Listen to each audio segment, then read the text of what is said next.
is an ESPN special presentation.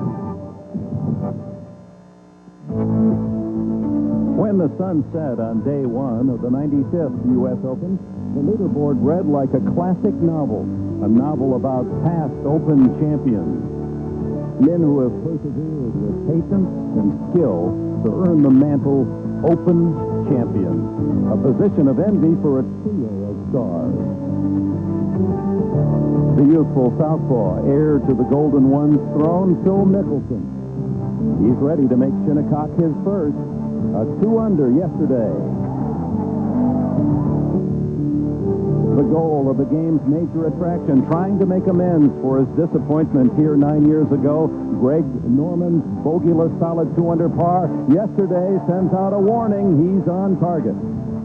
Winner of 2 of the last 3 majors, Nick Price still lies American golf's ultimate prize. The #1 player of the past 2 years lived up to his reputation. 4 under par and the first round lead.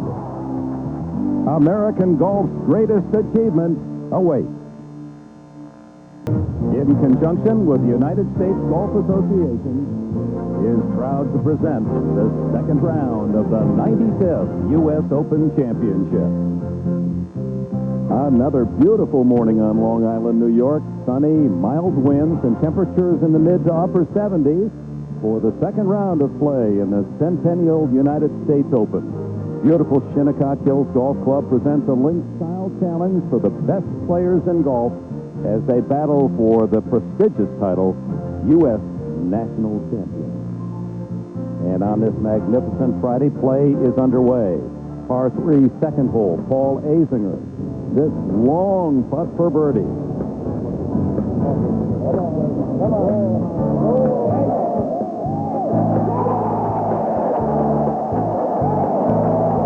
And that had the gallery of 25,000 buzzing in the early hours. Second hole, Greg Norman birdie putt.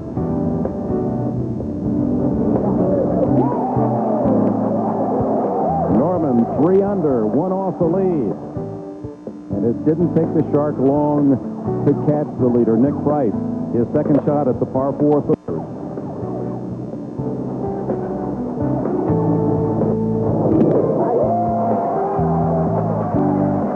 And a birdie from there, and Greg Norman shares the lead through 3 holes with the overnight leader, Nick Price, with his 66 yesterday.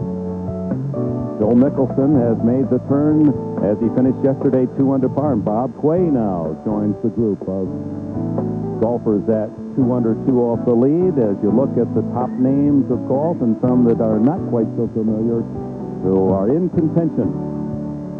Early play here on this Friday at Shinnecock Hills, and we welcome you to our live coverage. Dick Enberg with Johnny Miller, the winner of the 1973 championship, and you said yesterday with the weather being kind that you expected the scores to be better, and I think that today that's going to materialize. Could be. The greens are still a little bit soft. We got the prevailing wind. The big thing is the prevailing winds coming out of the west, maybe 8 to 10 miles an hour, which is a great wind for this course for scoring, because the long 4 pars play downwind, and of course the short par 4s were designed to be into this wind. So the course maybe could be playing slightly easier. There are some really good pins out there, notably the Redan hole number 7. If you hit it to the right, you can cut it right off the green. But we should have some real interesting scoring today. I think the guys that play well can score. You can see that Greg Norman's already 2 under after 3, so it's some great stuff. Well, he's served notice yesterday, the only man to go through the 18 at Shinnecock without a bogey, and he comes out hot today. Yeah, he did. His goal is sort of to play a championship without bogeys. That's his idea of really having it under control, and he's brought his game up to a new level. It's just whether he has that little quirky thing that he, emotionally or whatever, he has a tendency to let tournaments go, and he really is the best player in golf as far as he should be winning all the time, but he's just not always get it back to the barn too well. But Nick Price, of course, is not going to give up without a struggle, and we have a wonderful leaderboard. It seems like all the top players played well. All right, and those who will be describing the action at the holes are Dan Hicks, Bob Trumpy, and Dave Marr. And following the group of Tom Lehman, Colin McGovern, and Phil Mickelson is Dan Pohl, and John Schroeder is with Greg Norman, Paul Azinger, and Raymond Floyd. And later when they tee off, Ernie Els, Nick Price, and Tiger Woods, the U.S. Amateur champion of '94, Roger Malfi will be there. We go live to the fourth. Okay, Dick Enberg, the fourth is a par 4, 408 yards. Greg Norman with the birdie attempt. And it's a tee upper right, the green lower left, slight dogleg right. As Dick Enberg told you, Norman birdied 2 and 3. Long putt here, John. Yes, it is, Trump. Greg was a little indecisive on his second shot. Couldn't figure out what the wind was doing and came up short right of where he really wanted to be. Had a great start. Putting beautifully. This is a putt he just wants to put down into, make his par, and go to the fifth hole.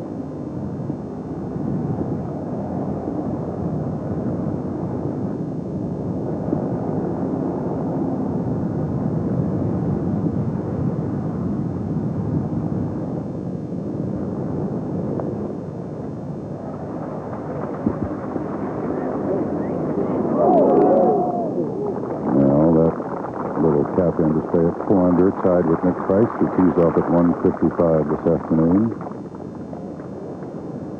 And ahead to the par 3 11th, the par putt of Phil Glasson. He just bogeyed 10.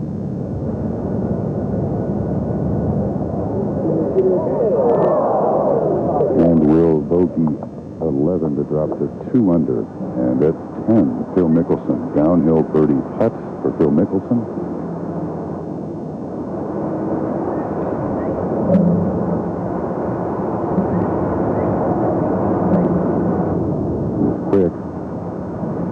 Dead in the middle. So Phil Mickelson now at 3 under, 1 back of the co-leaders, Greg Norman, Nick Price, in the second round of the U.S. Open, back to 7. The par 3 Redan hole. This is that green I was talking about. You can see where he's aiming on this. This is for a par for Irwin, so you talk about a tough pin placement.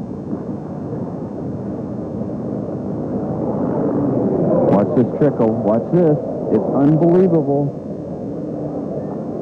Unbelievable. The putts that are going to be coming from this side of the green right over here, you can putt it right off the green. You can see Hale Irwin right here.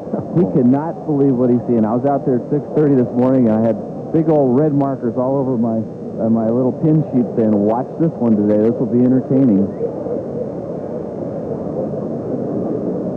Hale Irwin farther from the flagstick than he was when he delivered that putt.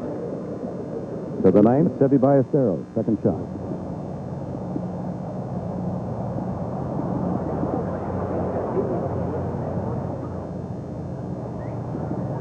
One of the tough par 4s. And he has himself a half mile to the green from there.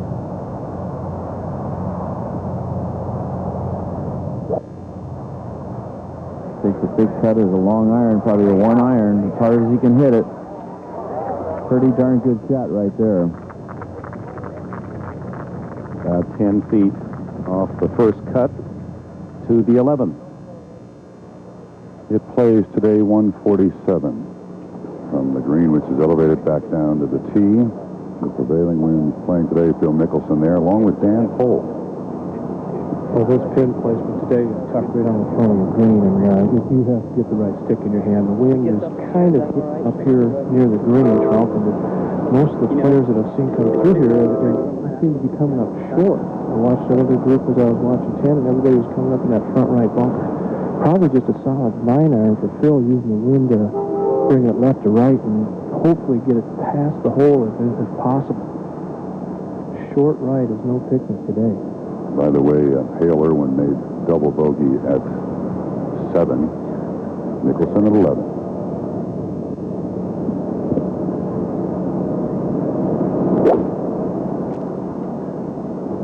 They caught it solid. It's going past the hole. See if it spins back.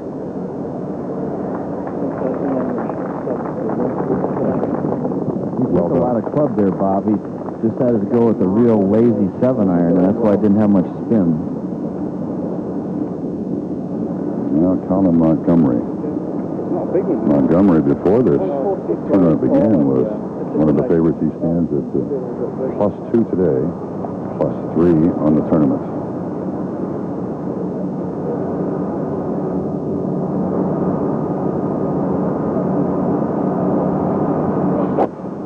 8-iron.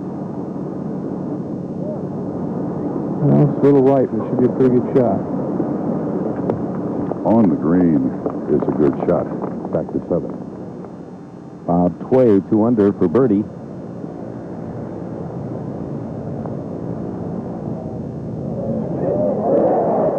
And that 2 today is darn near like an eagle, I'm telling you. He just hit a magnificent shot to keep it underneath the hole. And, of course, Hale Irwin is having all kinds of trouble on that hole.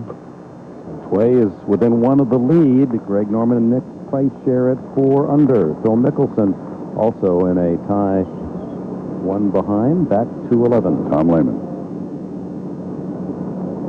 8-iron. Lehman is even. It's going right also. 3 pretty good shots there, Trump. They agree. To the 5th. All right, Bob. First look at the front nine's only par 5. Greg Norman on the tee, 535 yards. What's the wind, Dan? It is downwind today, and the golfers have been tearing it up. The throw, he runs out on the left side there, Dan. That's the only trouble. Downwind, you got to keep it more right than you think. Greg Norman in the left rough off of the par 5 fifth, currently tied with Nick Price at 4 under par. Nick Price will tee off later today here at Shinnecock. Phil Mickelson at 3 under. Curtis Strange, 2-time Open champion, right in the thick of it through 5 at 1 under. Vijay Singh, a 2-time winner on the tour this year at even par. Tom Watson, also at even par.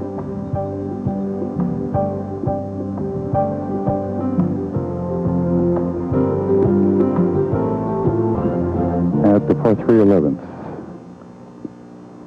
Looks like Tom Lehman is going to putt and pull there. You agree?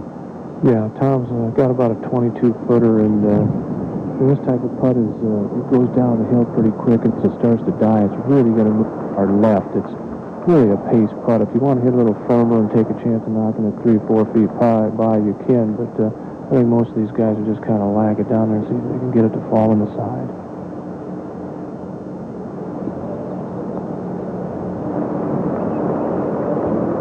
Watch it turn now. Watch it turn. Get in there. Lehman just bogeyed 10. He stands at +1. Back to 5.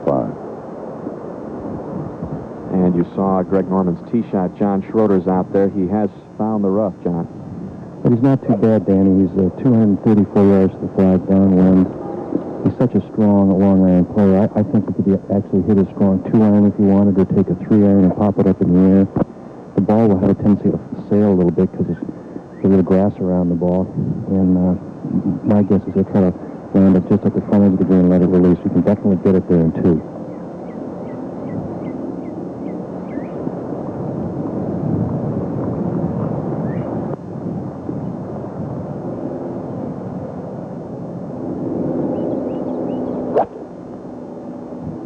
Oh, that shot right on him. Come on back. Well, that'll be an interesting little pitch shot with that right pin. You short-sighted the pin. You don't want to do that too much here. But he is good at a bump and run. To 6. Curtis Strange, second shot. Oh, turn it a little bit. 6th hole is just 471 yards of blue twisted steel. This is one heck of a hard hole right here. Yesterday it played the third hardest hole on the course. Back to 5. Raymond Floyd's second shot. Hitting a 5-wood, Dan. Ball's high in the air. Got to get up. Just short. 2 bunkers protecting this 5th green today. 3 eagles already, back to 11. And the birdie attempt for Phil Mickelson. Watch this baby curl.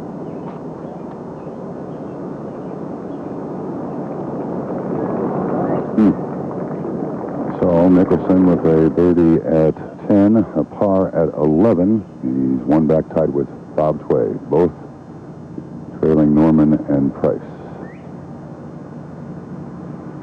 Back to 7. Par 3 test, and Jumbo Ozaki, 2 under, 2 off the lead.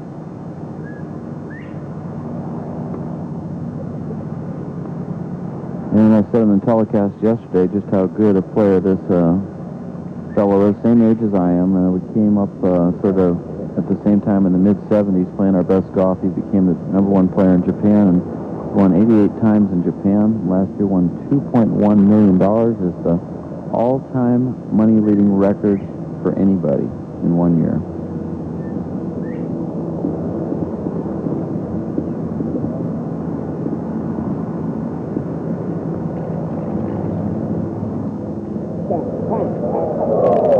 As I said, hits the ball longer than Greg Norman. So I don't think he's going to go to the senior tour because he'd have to take a pay cut, but he's some. Let's go to 6.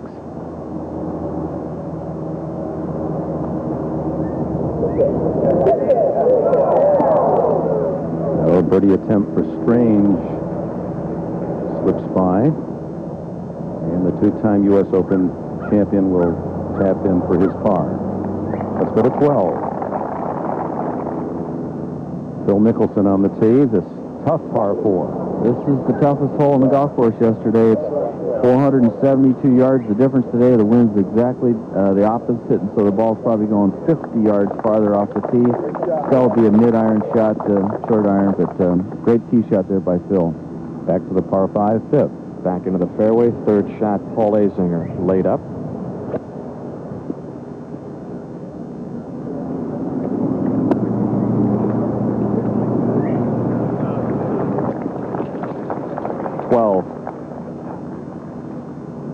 Tom Lehman, winner at Colonial a few weeks ago. Another good tee shot. Plays a lot easier to hold downwind. The ball wants to go straight. You can see it down in that collection area there. Beautiful position. So Shinnecock Hills Golf Club playing with the wind today much easier. Yesterday, Fuzzy Sellers said it's a course with 12 par 5s. He said those 4s are 5s when the wind's the way it was yesterday. To 10. Par 4, Seve Ballesteros. He is +5 on the tournament, +1 on the day.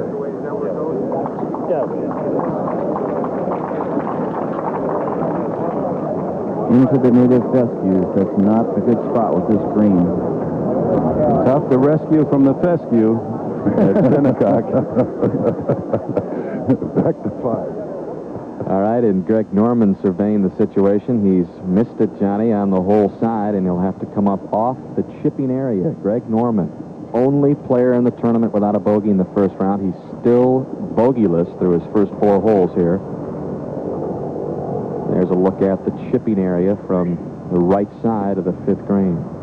And this shot has a big edge that falls off here, and so he's got to probably, doesn't have quite enough green. He might have to bump it into that chipping area just short of the green and then hit it one bounce, bite, trickle.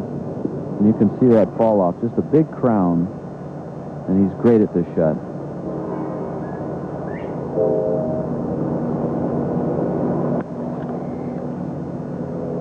It hung up, and now it's going to roll back off.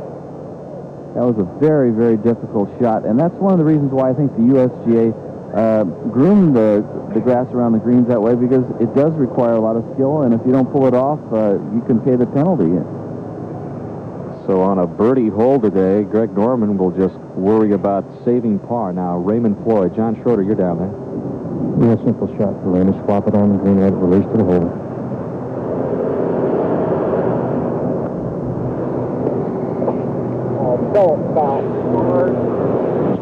You can see the ball got away from when it landed. To 7. Curtis Strange. Oh, gosh, Curtis. Into the bunker. Strange 1 under today, 1 under for the tournament. Back to 5. And back to Greg Norman. Will he choose a putter or will he chip? Bernie, I think he'll go ahead and chip the ball. The shade area is not quite as lush as the fairways because it used to be rough, and the ball can have a tendency to maybe sit down a little bit in the grass. And if you tried to putt it, the ball would have a tendency to hop up in the air and lose its speed, and you can't control the distance that way. And as Johnny Miller stated, Greg is very, very good around the green. Not a difficult shot at all.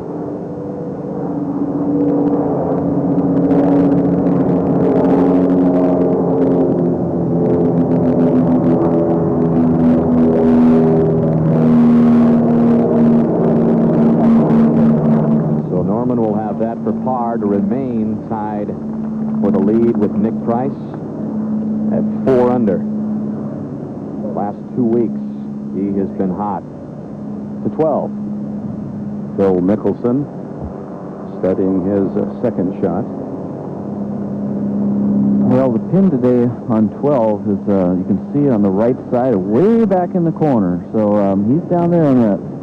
Hard to tell right here without a spotter, but I think it's about the 180-yard range. The wind is, you can see it at his back and blowing a little left to right. Yeah, Johnny's 183 to the flag. This is a hard 7-iron.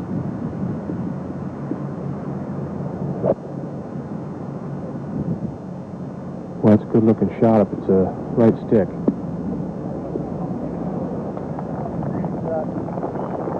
Mickelson aboard. He's not had good luck at the Open in his 4 previous tries. Best finish 29th. This is at 10. Second shot of Ballesteros from the fescue. What a wonderful second shot at the par 4 10th for Seve. Goodness. Back to 5. Zinger, birdie attempt. Just misses. And to give the folks an idea of how easy this hole is playing today versus yesterday, 17 birdies already today out of just 51 players. Completely different from yesterday when it played cross and into the wind, and now Raymond Floyd with a chance to add to the early birdie total. Began the day at +4, and coming off the bogey at 4 is at +5. Champion in '86 here at Shinnecock. But just goes a little left to right, probably on the left edge.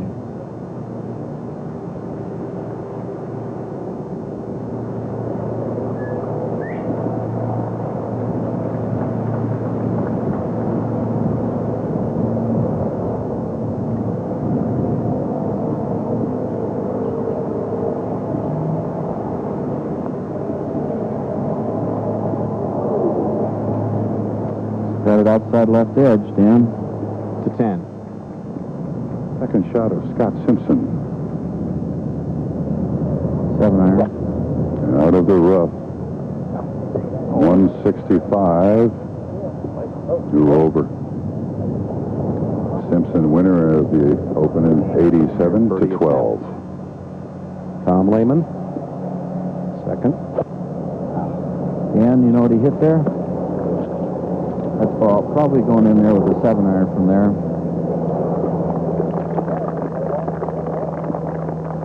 Back to 5. And Paul Azinger for par.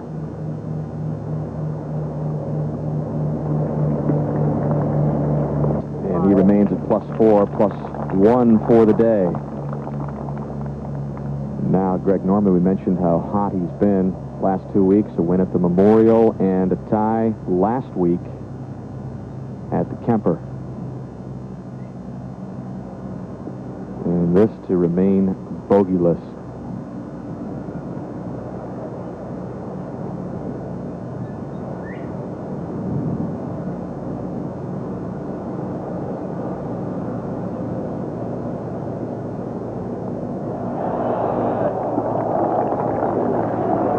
Three holes now, the streak. And on a course like this at Shinnecock Hills, that is admirable indeed. Norman still at the top of the leaderboard with Nick Price, who will tee off later today.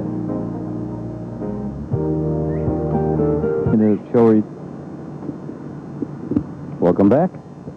you can see the 6th hole, par 4, 471 yards. The tee-off area is down in this area, and you want to drive it right over this bunker right here to this area here. The wind is coming from the left to the right, and there's a pin on the right middle that's right near a fall-off, a lot like Greg Norman's chip on number 5.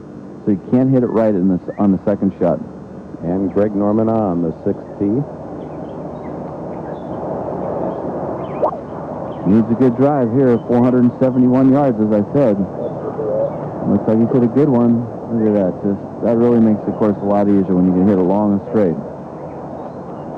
Let's go to the 12th, Phil Mickelson for birdie. Just to grab a share of the lead. A little unexpected there to hit it that far by. Back to 10. The third shot of Scott Simpson.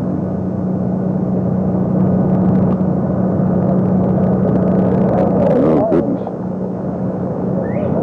Well, coming into 10, he stood at 2 under par, and that putt left for a par 4 at 10, and ahead to 13. And the second shot of Bill Glasson of the par 3, 13th, just 377 yards, but tricky fairway and a tricky green. Works left to right the entire way. Hole location is pretty tough also, Dan. Indeed. Well short for Glasson, back to 9. Bob Tway with the lie sitting down. About the 175-yard range. Great shot out of that intermediate primary rough that's 5 inches long. Tway, who snapped a dry spell of 4.5 years when he won the MCI Classic this year at Hilton Head. To the 10th. Par 10th. Seve. Nicely done. And Scott Simpson made bogey at 10, so he's now 1 under par, and Ballesteros stays at 5 over in the second round of the U.S. Open, the Centennial U.S. Open.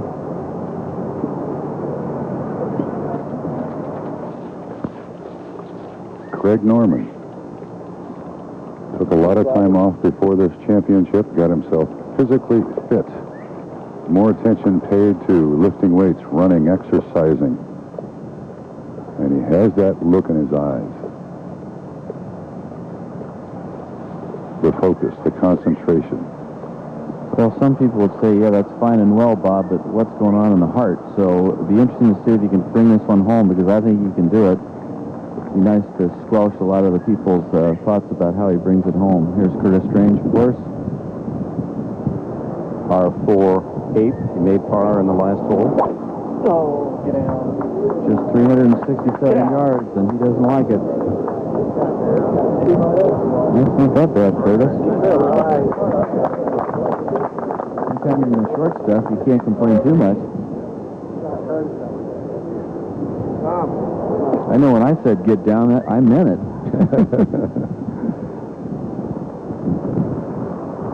Curtis, 1 under today, and 1 under for the championship as we go to the 6th, the pond hole, par 4, 471, and Raymond Floyd. And Raymond definitely has to think about the pond here, just getting it out of the stuff. Pond is in this area right here. You can't see it. So. Get up. Stop. That's it still in that primary rough, I think. Raymond's hit about 2 or 3 bad drives already today, Johnny. Talking on the practice tee with him this morning, his right hip has a tendency to bother him every once in a while, and apparently it is this weekend. He has a hard time getting off his right side. That's why he's coming out of a lot of his shots. John, I hope we have time for this comment, but it seems like when the senior guys, some of the real qualified senior guys, come on the regular tour for occasional visit or a U.S. Open, they don't perform, I don't think, as well. I don't know if they're intimidated or they want to do well too badly, but I don't know what your feelings are on it.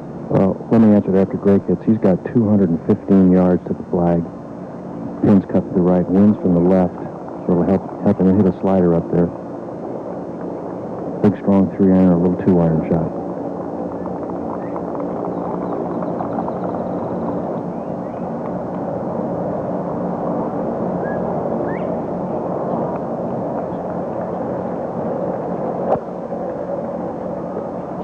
Nice-looking ball. If the distance is right, that's going to be right next to it.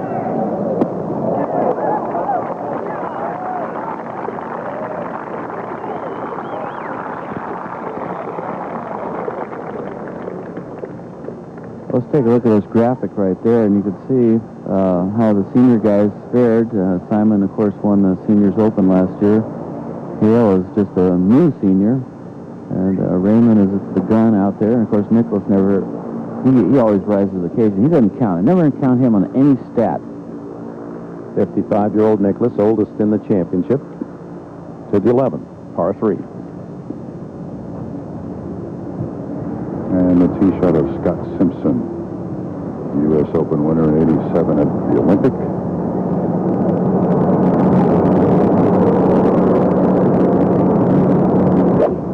11 today, 147. That was a 7-iron. Stay up? No.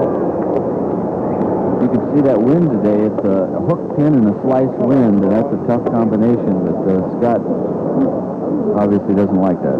Back to 9. Par 4 ninth, playing more difficult today than yesterday.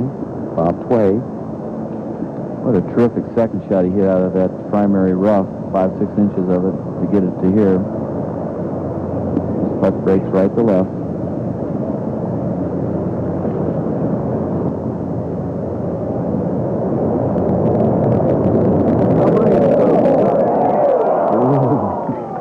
That would have been a great tip. We saw him 2 times. 7, he makes birdie, and that would have been an all-world birdie right there from the rough.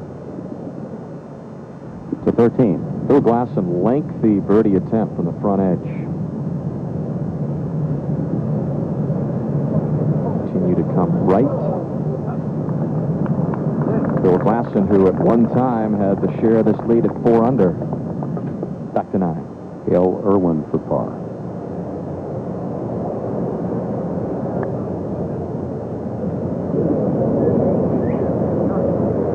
Made his senior debut last week in Nashville, tied for 4th off a birdie on 8, but he doubled 7. Back to Raymond Floyd's dilemma. Raymond has 139 yards to the flag. Tough shot.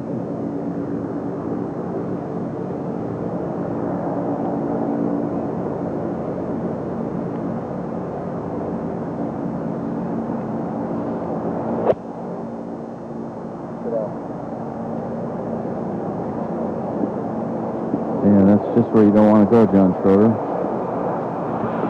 Ahead to 8. Curtis Strange, his second shot. 367-yard par 4. Sort of a blind shot. Can't see much of the green. You see the left corner of the green, but the pin is a very difficult hole placement on the back right. Don't want to miss it right here. Oh, nice shot. Not bad, Curtis.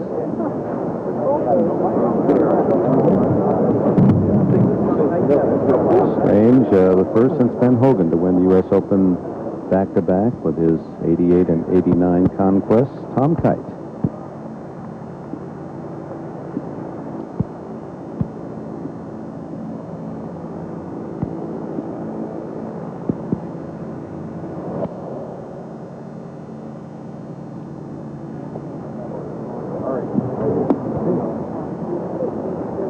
Popular spot there. Strange and Kite are partners there. Phil Mickelson. His second shot on the par 4 13th. Good angle for Phil. That's from 143 yards with an 8-iron. He's got it right left of the flag. Nice, solid shot. And Mickelson, who's celebrating his 25th birthday today. And that right there was a whole new swing for Phil Mickelson. He's working on keeping the ball lower. That was actually a punch shot. First time I've ever seen one from him. 6 birdies in his round yesterday, and now Colin Montgomery. That's from 137. A little right of the flag. It's the right stick. Should be okay. He's short. Not good.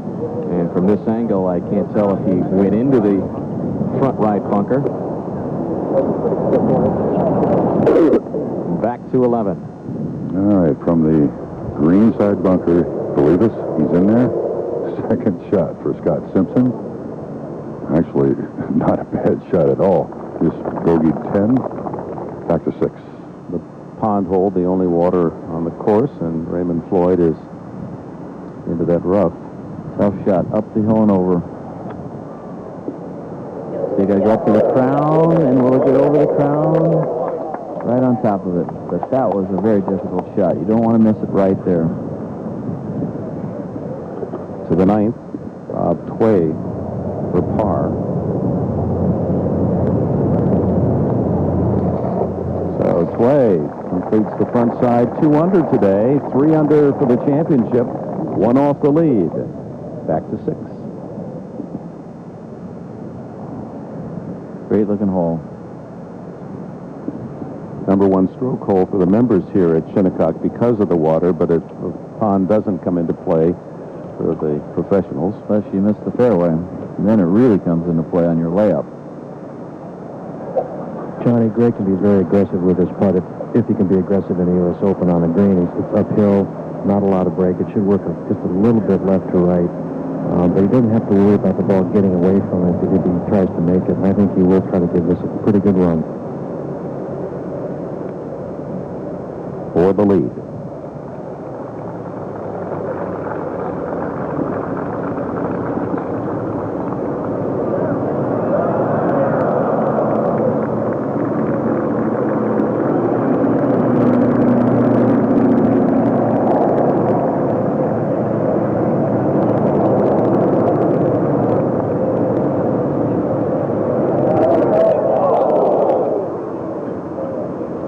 Norman will settle for his par, 4 under.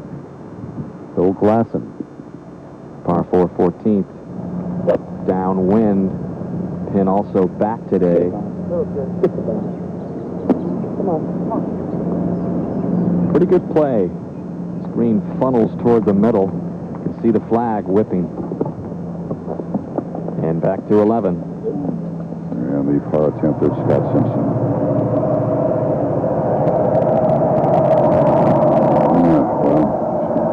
Two bogeys in a row, back to 8.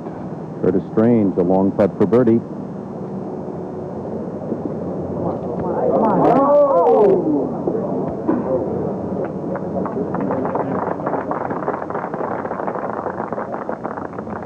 Curtis with the black and gold, the colors of his alma mater, Wake Forest, attended on an Arnold Palmer Scholarship.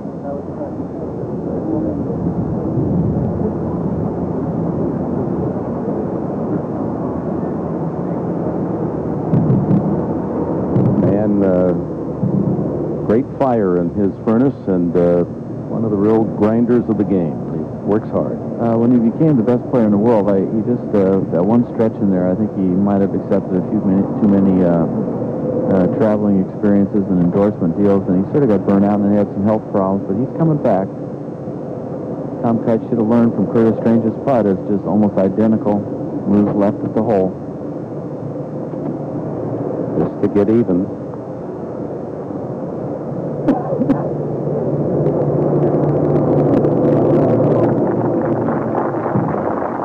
To the 6th.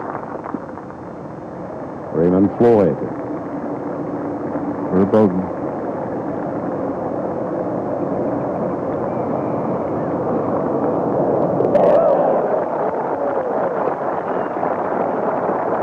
That's a tough bogey for Floyd. He 6 over. Jack Nicklaus. This for birdie for Jack.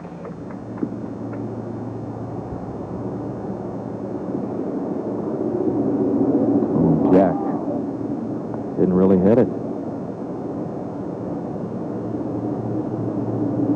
So Jack Nicklaus remains at +2. And today the MetLife blimp cruising high above the U.S. Open, providing us the aerial perspective of the Shinnecock Hills Golf Club, powered by twin engines capable of reaching speeds greater than 57 miles an hour and navigating at altitudes in excess of 6,000 feet. And the updated leaderboard, Greg Norman currently tied with Nick Price at 4 under. Phil Mickelson has a birdie putt on the par 4 13th. Norman is through 6 and will go to 7. You can see the 7th here. The Redan Green designed after the 15th hole at North Berwick in Scotland. It has a pin placement today that could keep, if the guys knew where it was setting, could keep them up at night, at least last night. In the very back left-hand corner where it rolls off the green. If you hit your iron shot over here on the right side, over on this side right here, you can putt it right off the green. Hale Irwin, we saw a little while ago in this position right here, putted it right over to there, which is pretty hard to believe for a pro, but this is quite a pin. It looks pretty benign on your television screen, but the whole green falls this way in the back. And so I predict today somebody's going to make a hole-in-one on this hole. It's right where the ball wants to exit the green. If you hit the middle of the green, it turns left and runs right past the hole. So I'm not saying it's going to stay on the green, but while it travels on by the cup, it could hit the pin and go in. Johnny, the wind has picked up noticeably out here. It's quartering from right to left back into Greg's face. His club selection is going to be very difficult because they're sitting back behind this hedge, although you can see the flag moving. You can't get a real good feel for the wind back there, so he's got to draw on his experience in practice rounds out here playing this hole. Knock down 5 iron, I think, would be the play Greg is going to do, else hit it way up in the air with maybe a 5 iron.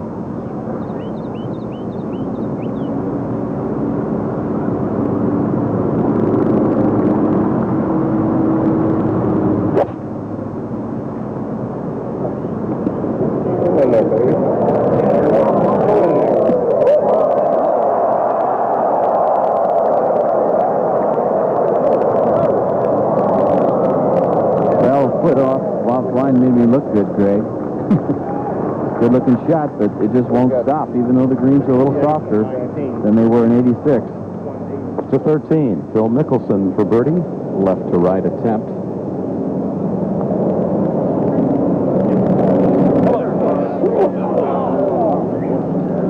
So Mickelson will have to settle for a par. Back to 7. And Raymond Floyd.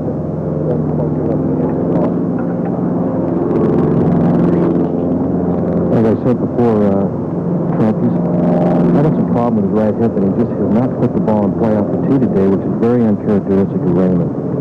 He's not, the swing was fine on the practice tee, and he comes out here and he just can't seem to get his ball in play.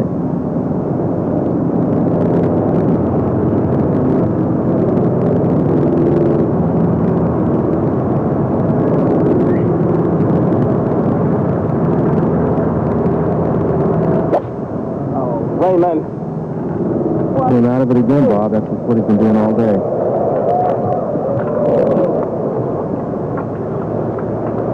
Just cut right across. Let's take a look at this swing. He has an unusual swing anyway. You can see his feet are in way left. Has an unusual backswing. Now let's see what happens coming down. That's the only thing the ball knows. Gets sort of ahead of it here. You can see in the face. Goes across it. Look at how far left he is here. Leaves the face open at impact, and he's put it in a spot I know I wouldn't want to be. Be interesting to watch what he does from that second shot. See him contemplating what should have been, could have been. Now Paul Azinger on this par 3 that threatens to be a demon today. It definitely is, especially with the wind and the pin.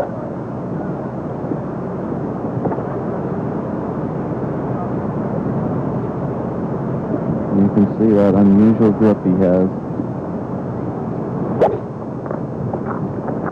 He's playing a cut shot. That's gotten a little left on him.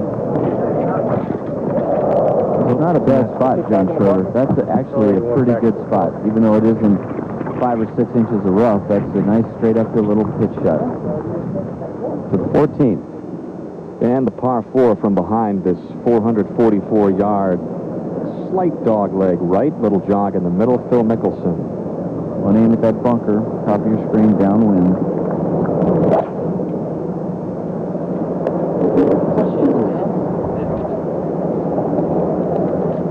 And the wind helping today, and helping Phil get over into the left rough. To 12. Scott Simpson's second shot.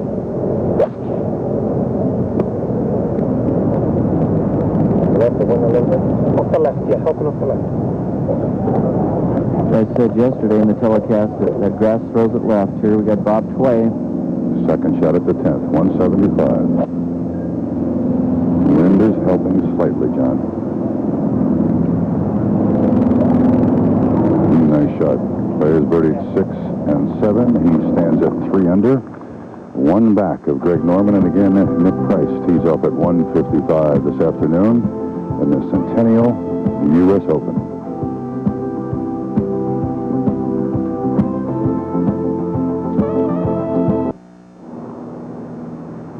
Welcome back to the magnificent 200 acres that comprise Shinnecock Hills Golf Club. That's Paul Azinger.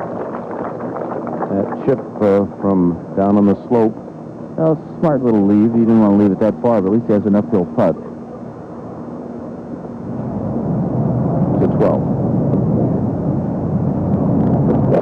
His third shot. We saw his second from the tall fescue grasses, and this is from the primary cut, and what a wonderful shot this is. Oh, that'll be a great save for Simpson. Yep.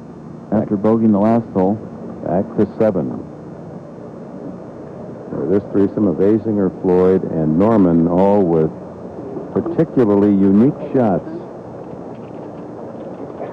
He's going to go ahead and putt this ball. He must have a good line, and the grass in front of him must be nice and consistent so he can roll it through it. This is actually, for Johnny Miller, a very makeable putt from off the fringe. Just breaks right all the way, John? Not a lot of break in this putt. Pretty straight.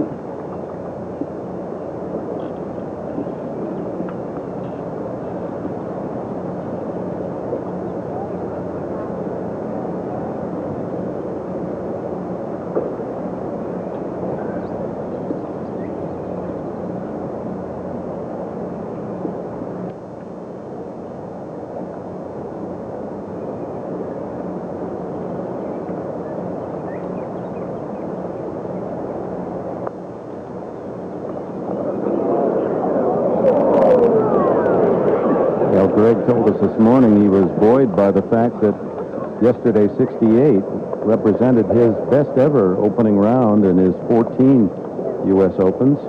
2 birdies today through 7. Let's go to the 10th. And Bob Tway to tie for the lead.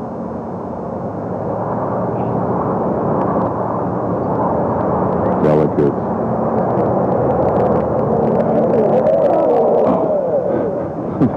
Not fair. It's a par 4 for Bob Tway. He stays at 3 under. Definite candidate for the Comeback Player of the Year award. He won Heritage this year. There's the leaderboard. 4 under is shared by Price and Norman to 14. Second shot, Phil Mickelson. Just on the first cut. 182 yards away and is short. Another punch swing, Dan, from Phil. And back to 13, where Steve Lowry has begun to make a move. Although this is a lengthy par putt, Lowry has birdied 3 of the last 4 holes to get himself into a 3-way tie for second at 3 under par.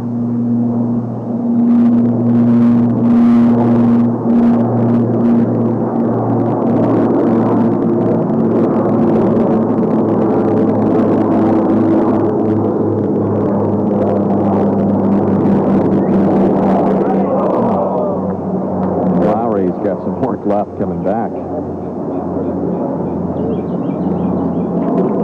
He won $794,000 last year in the '94 International Tournament in Colorado, so definitely playing good golf. Won $250,000 this year, but his best has just been a tie for 7th at Phoenix and Heritage. Solid player. Let's go to while he waits, let's go to 9.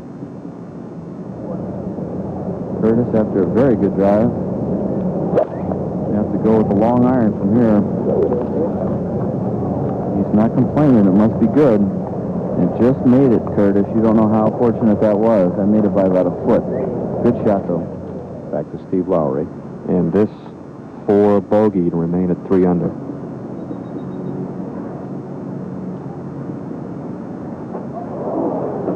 And all of a sudden, a double bogey on the innocent short par 4. And he's back to 1 under, and we'll go back to 11. The par 3 today, playing 147 yards, is the shortest hole here at Shinnecock Hills. It is also the smallest green. 11 has allowed just 3 birdies today. Bob Tway.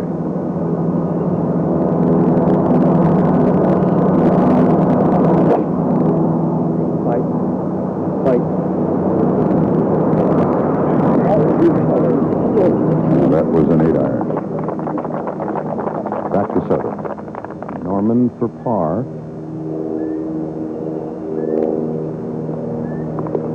Greg, who won his 3rd Varden Trophy for low scoring average in 94, remains in a tie for the lead with Nick Price. 3rd shot, Phil Mickelson.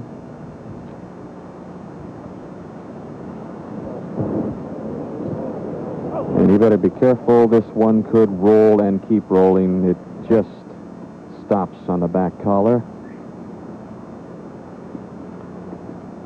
Well, normally Phil Mickelson has wonderful touch, but let's take a look at his chip. Right off his back foot, and takes it back real low. Ball sitting down, though. Look at that. And he could have got a little bit of a goer out of there, made a nice brush, but struck a nerve, I guess. Back to 9. And Curtis Strange just off the green. Curtis, interesting to follow verbally. When he's mad at himself, the shots seem good. When he's quiet, they're not so good. Well, he's a driven player. I mean, that's the reason why he got to the top of the game. He's a special player, got that look in his eye. I mean, he just will not settle for anything but perfection. Well, he waits. Let's go to the 8th. And Greg Norman on the tee. This a short par 4, 367 yards. So you don't want to miss it to the right. John, what's the wind doing? Well, the wind is directly in his face. He's got a 3-wood. Wants to hit it, keep it short of the bump. They're about 255 yards, which is right through the fairway. He's got to aim a little left of that. But he's obviously strong enough with this club to put it where he wants.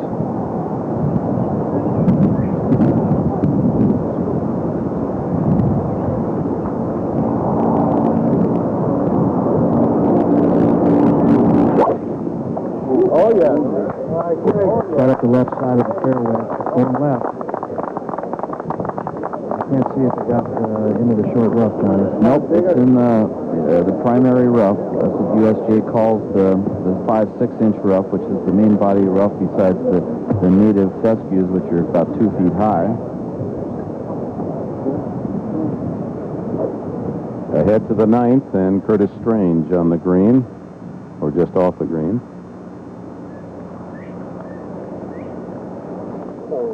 Slow putt from there. There's a little bit of grain when you get in the fringe, putting from off the fringe. Goes where the water drains. To 15.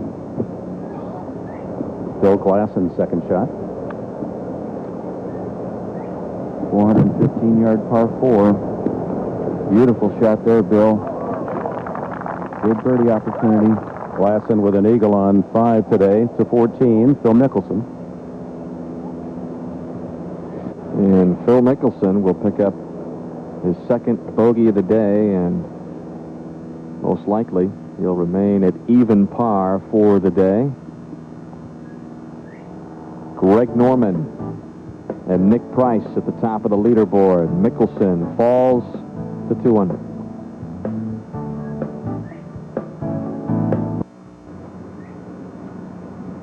On many of our wonderful overhead camera views, you'll see this course along the water, and a lot of people probably think it's Shinnecock Hills, but it's really the National. This is a beautiful clubhouse right here.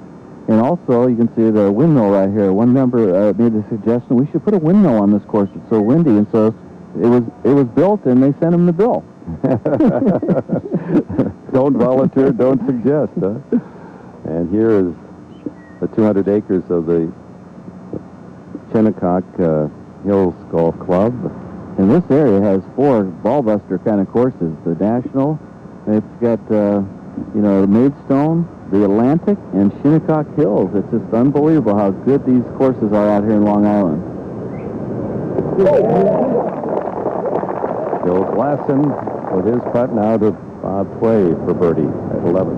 And this would tie him for the lead.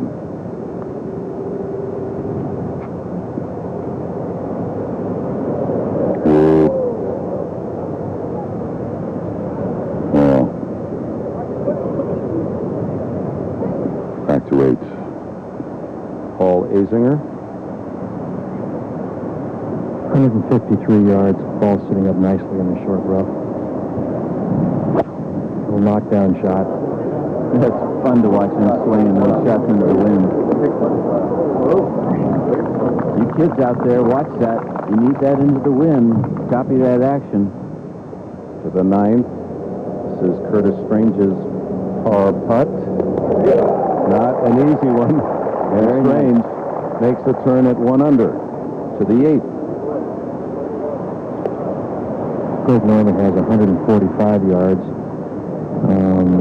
I couldn't get close to his ball to see how it lays, but I don't think he should have much problem getting up to the green unless it's totally underground, as strong as Greg is. And the wind really has picked up dramatically out here. I think that's why Greg's ball worked more left than he thought. It's blowing much harder out here in the landing area and blew the ball left.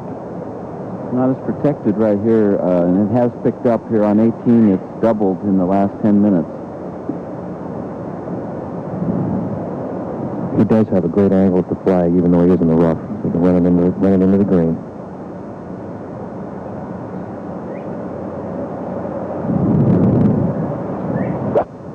Ooh, you hear how heavy that grass is. When you hear that sound, you don't usually reach the green. And Norman, despite all of his physical training and one of the strongest upper body golfers on tour, couldn't get it there. And watch this swing right here. He'll hit it as hard as his driver. Picks it up, right comes down into. Watch the grass. Oh, whammo. But the reason why that plays so hard over there, that normally is fairway. When you grow fairway in, it's much thicker and tighter than normal rough. And so it's doubly tough. To the 11th.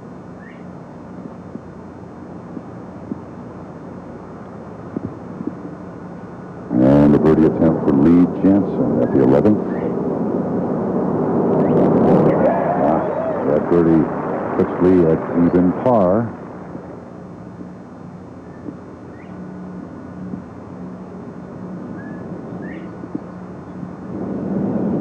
This is the second shot of Steve Lowry on the par 4 14th. Not a bad effort. It'll hang just off the back. Lowry, who doubled 13 to drop to -1, and we'll go back down to 8. Raymond Floyd, his third shot. He looks like he's hitting to a pin on the side of Mount Whitney there. But it's not quite as tilted as that once you get over the hill. Yeah, it's not as tough a shot as it looks, John. He's got a lot of green to work with, plus he's pitching into the wind out of a good line of fairway. He should be able to spin the ball any way he wishes.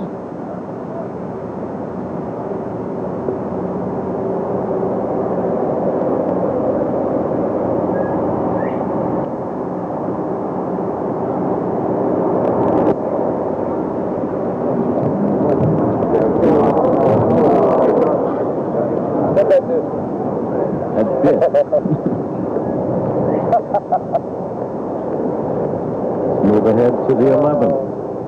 And the par attempt of Bob Tway. To stay at 300.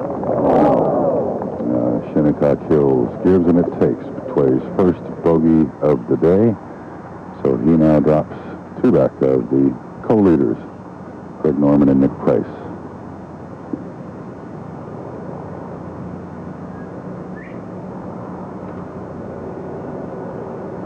Let's move back again to 8. Nick Price, co-leader with Greg Norman, will tee off at 1:55, so we'll have part of his early play in this first half of our telecast today. We'll be back from 5 to 7 this evening. And this shot here, to me, is the hardest shot to get the right distance. Line's not the big a deal, moves a little left, but so much green in front of them and so many different clubs you can play with.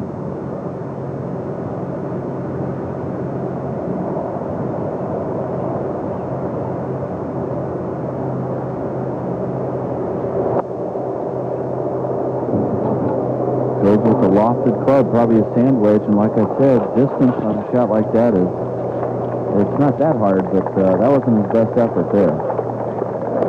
That'll challenge his non-bogey streak. Watch his form right here. No hand action till about right there. Now he's got 90 degrees. That right forearm comes right down. And see, he released the angle a little early and scooped it and added loft, and that's why he came up short. To 15. It's Phil Mickelson from 125 yards. It's a nice, solid pitching wedge. This pin is definitely accessible. Up on the front part of the green. Wind's got us moving a little bit right of the flag, but nice, solid shot. Smart shot there. If you go in the left bunker, you have almost no chance to get it close. Well, Johnny, you know that Phil's known for his putting prowess, but yesterday led the whole day in hitting 13 fairways in regulation. Has only missed one fairway today, so really getting the ball in play, and with his ability to make some putts, he could be a factor if he keeps driving it well. He's working on being crisper down at the bottom and punching the ball more, and I think that's the difference in his game, and I think it was the difference in Ben Crenshaw when he went to more of a punch iron shot. To 14. Birdie attempt for Steve Lowry.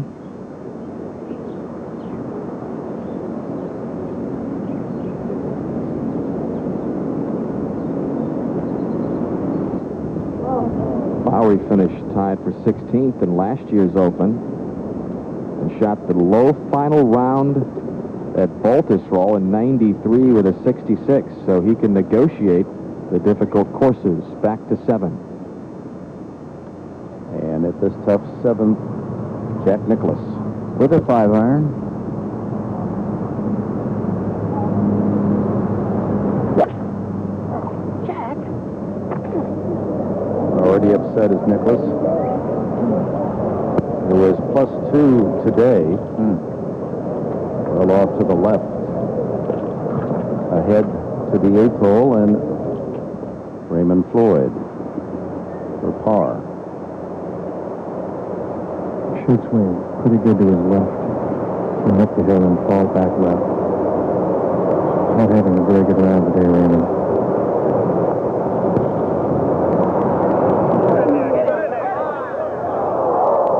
John Schroeder seems like every hole's an adventure for him.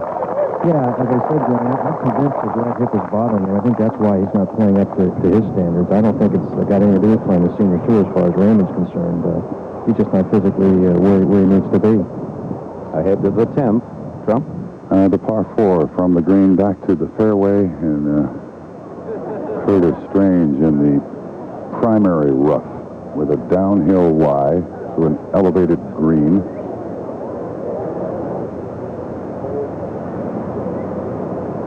Curtis at 1 under.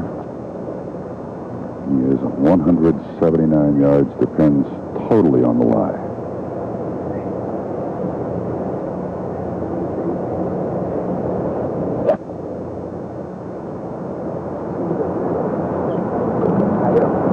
Now that will roll back down in the little trench fronting the 10th green.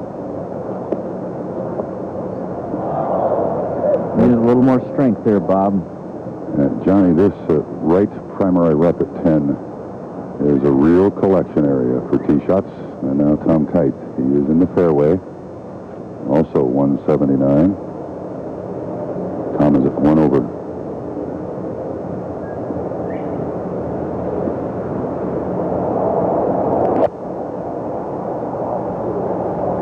Sounded a little different for some reason.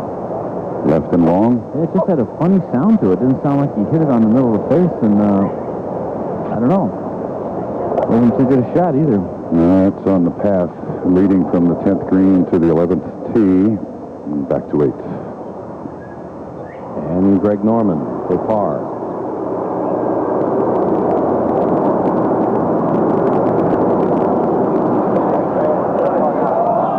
So after 25 consecutive holes, bogey-free, Greg Norman loses a shot and falls one behind Nick Price.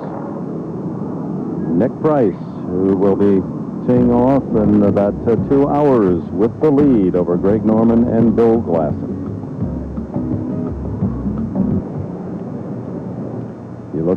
the oldest clubhouse in the United States, the architect Stanford White, overlooking the 200 acres of Shinnecock Hills Golf Club. There are no tennis courts and no swimming pools. This is a golf paradise.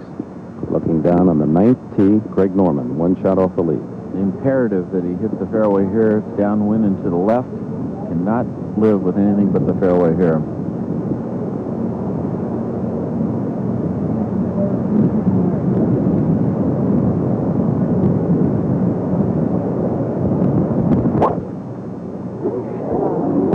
.447 yards, going with the driver. Beautiful shot there, driver, right into the clubhouse. Should be great. Right on the upslope. It's a good spot for this front pin. To 15. And Phil Mickelson, a birdie putt attempt.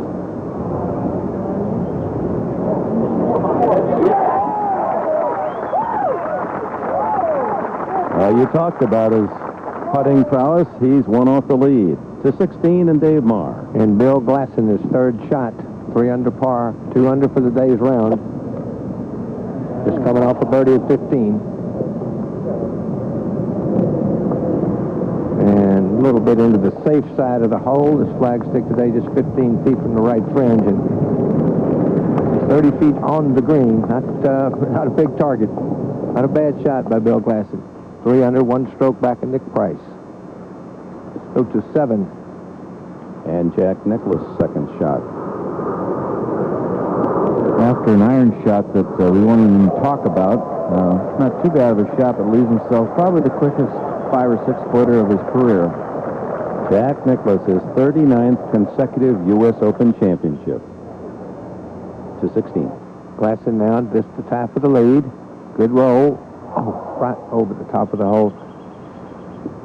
Sometimes you don't think of a guy like Bill Glasson, yet he's won 6 times on tour, a good, strong player. Peter Jacobson was picking him a couple of weeks ago to win the Open, and look at him playing well. He's under today. Dave, he's the kind of player, when he does get a chance to win, he doesn't fetter too many of away. He pretty well brings it home. Yeah, and real strong, especially considering knees problems that he's had. We look at the scoreboard. Of course, Maggart, Zeller have not started yet. They'll be in the afternoon. None of these players have yet started. Very fine amateur Chris Tidland there with a wonderful round yesterday. Lehman, who a lot of people thought might have a good chance here, still does, obviously. Daly, that's a good round by John Daly yesterday. You wouldn't think with all this tall hay he could do it, but he's a wonderful, wonderful player with a great short game. You can see the finish here. Good round by Jim McGovern today, 69. Neil Lancaster, Duffy Waldorf having a good tournament. David Duval there at the bottom already set a rookie record for money winning. A reminder, stay tuned to ESPN beginning at 5 p.m. Eastern later today as we bring you the continuation of the second round of the Centennial of the United States Open live from the Hamptons. It's the coverage that will bring the players closer to the cut for the final 2 days. Join us again at 7:30 p.m. just following SportsCenter for a full recap of the second round. To the 7th and Jack Nicklaus for par. Watch this. Watch this. That's not done yet, folks. That's not done. That's not done. If that ball goes another 3 or 4 inches, it's right off the green. Let's go to the 10th. All right, we've got a problem here at 10. Jose Maria Olazabal has hit his second shot over the green behind our tower. David Fay, can you help us with this? What do they do? Well, what we have here is something called a temporary immovable obstruction, and that's what the tower is. Come back next week, and it wouldn't be there. The relief is handled pretty much like a permanent obstruction, with one important exception. If one of these temporary obstructions intervenes between the player's ball and the hole, he may be entitled to line of sight relief. And that is no doubt what they're leading him through now. Well, this, of course, is the temporary obstruction. I think he might even be just, I don't know why, but asking if there's unusual damage done by the gallery, that they're going down this path here, that maybe he would get relief from it. but I'm not sure. It was one or the other. But the obstruction, of course, you can see this part of the cable would come into play, but is not in his way, so he doesn't get relief from that. Well, actually, that's part of the temporary immovable, and he has to get complete relief from that. He has to go outside of 1 club length from that, from the edge of that obstruction. Good shot.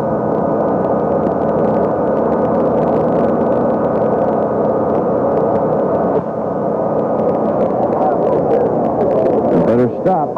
It did. Thank you, David Fay. Let's move ahead to 16. The par 5.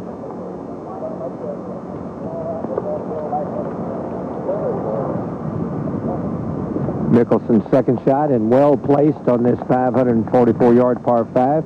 Let's go over to 9 and Greg Norman. Norman, who started with birdies early on 2 and 3, and then lost a shot on the 8th hole. Craig has 168 yards to the flag. Beautiful lie right in the middle of the fairway. Wind is very strong right to left. Well, at the front pin, this is a great lie. It'll stop quicker. The only problem is this kind of lie makes you hook it more, and he could lose it left.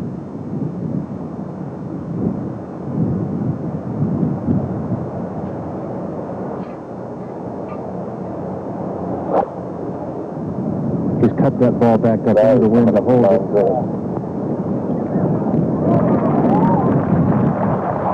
Well, you can hear the wind.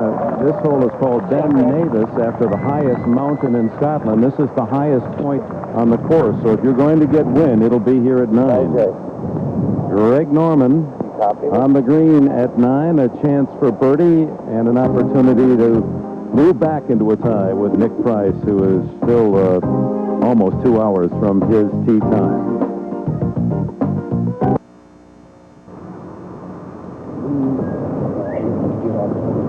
Bill Glasson at 17 today.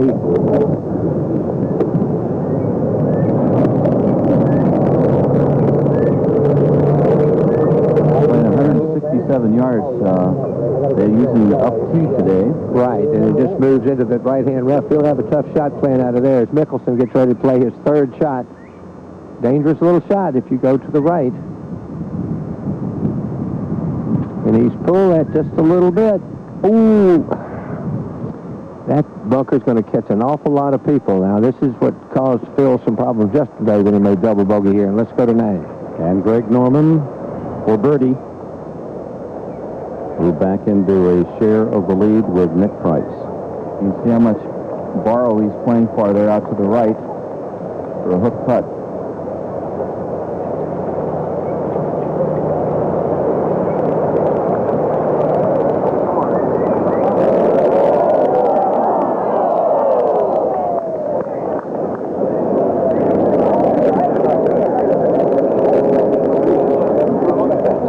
For his par to the 10th. And this is the par attempt of Olafabo to stay at +3. No, yes, yes. Unbelievable 4 by Jose Maria Olafabo. He stays at +3. What's the big deal? Ahead to 17. The par 3. Now, Bill is in the tall rough, and he's got an awkward little stance where you get your weight on your right side, and you try to keep it on your left. See what Bill does, and that looks okay. Okay from where he was, because you usually pull that, and because of the uphill lie, you don't hit it hard enough. Let's go back to 10. This for par for Curtis Strange.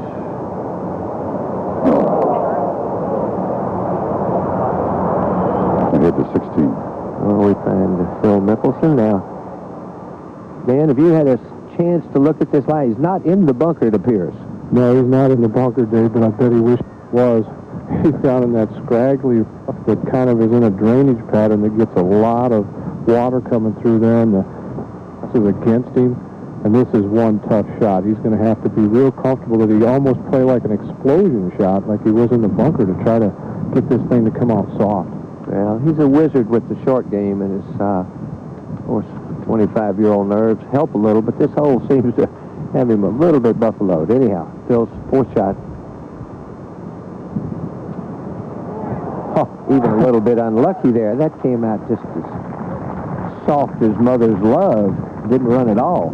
Well, I don't think he would depend on that to be short of the hole there. I don't think he thought he could stop that short, but that's, he's giving himself an opportunity to get at least a par out of this hole. A little better than yesterday, of course.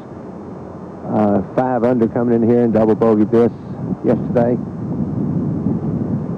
Let's go up to the 18th and Dick and Johnny. Soft as a mother's love, and this course sometimes tough as a daddy's strap. The philosophy of the USGA for this championship, it's the world's best players taking on a course set up to test every facet of their game and expose any and every weakness. It'll do it. Yeah, the U.S. Open is an interesting test. It's year in and year out. You get little fluctuations, like really the primary rough this week with the strength of the grass. The ball's sitting up and is really not that tough. It really isn't. But then again, if you stray out into the native fescues, watch out. You can see here Curtis Strange here, out on 11, uphill par 3. 147, John, coming off bogey at 10. That was an 8-iron. Missed the green ahead to 17. Bill Glasson to stay 3 under and 2 under rather, 3 under and 1 shot back, just for par. Just went across the high side. Well, when you miss this green, miss it in a tall rough, you're really going to have a tough time making a par. We see Nick Price, who hasn't started yet after the fine round of 66. Greg Norman hot on his heels. We know that he's through 9 now. Mickelson, of course, has the putt at 15 to stay 3 under, and let's go to 13. Par 4, 158 yards. Second shot of Bob Tway.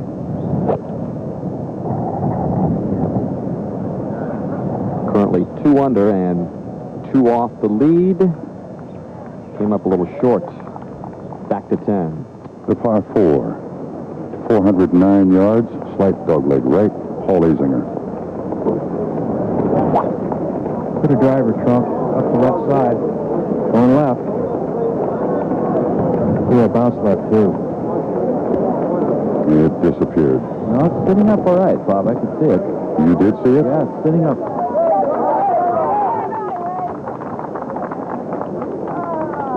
Now, Greg Norman, birdied 2, 3, 8, and bogeyed 8, hard 9. What's his choice of clubs here, John Schroeder? He's going with the driver also. Playing it all the way down the bottom for a short wedge into the screen. Requires a lot of confidence in your ability with that driver, because if it goes left or right, it could be a bogey or double bogey.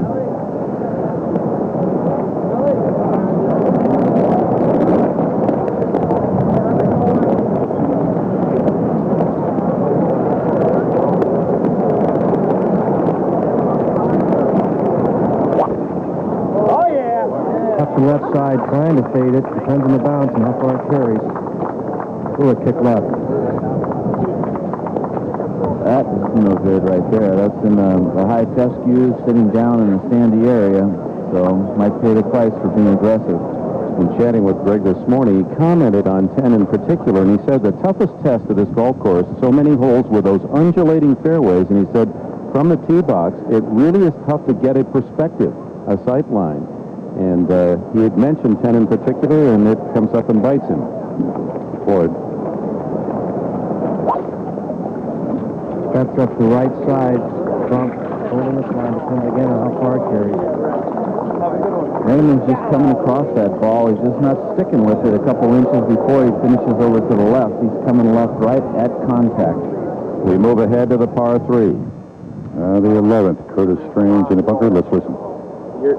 You're away, Curtis. If you need Jose's ball marked, you may mark it. Would you like it marked? No. Well, it has to be marked now. Wait a minute. He can't mark it because then you couldn't recreate the line. Yeah, you can recreate the line. I know, but how can you do that if he marks it? He's got to have the ball there to see what the lie is like after option. You're away, Curtis. How you know? You may mark it. I'm I'm going. Am I entitled to recreate it? Yeah. No, not if you don't mark it. You can, or if you put sand on it, you may lift and take the sand off and put on it, but it was easy to just mark it. Yes, I do. Okay. Any side, whatever you want to do. Well, what you're seeing here is Jose Maria is marking his ball because it might interfere with Curtis Strange's play. And Curtis is going to make the shot, and then Jose Maria will replace the ball. If in any way his lie has been altered, he will recreate the lie.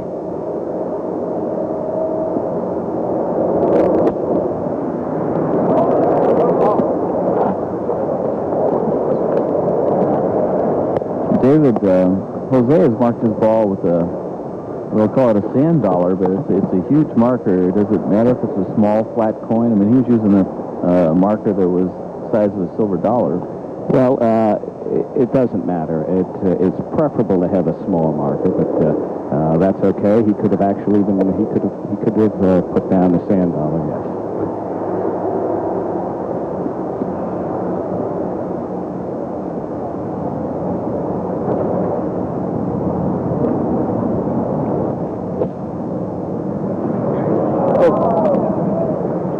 Couple fast par putts of Curtis and Olafave will have left. Head to 60. Bill Mickelson, this happened moments ago. This to make par at 16 and hits the low side. So drop shot. 2 under now. 7 here yesterday and a 6 today. Boy, if he finishes close, he's not going to forget the 16th at Shinnecock. Let's go to 13. I beg your pardon. Let's go to 15. 13. Let's go somewhere. Let's go to 13, Dave. Our Bob Tway birdie attempt. Tway was not exempt to this Open. He had to go through sectional qualifying in Columbus the day after the Memorial. Shot a couple of 69s and has himself into contention here at 2 under par, 2 back of the leader, Nick Price. 17. Par 3, playing 167 today. Flagstick left. And a little shorter than yesterday. This is Mickelson with a 6-iron.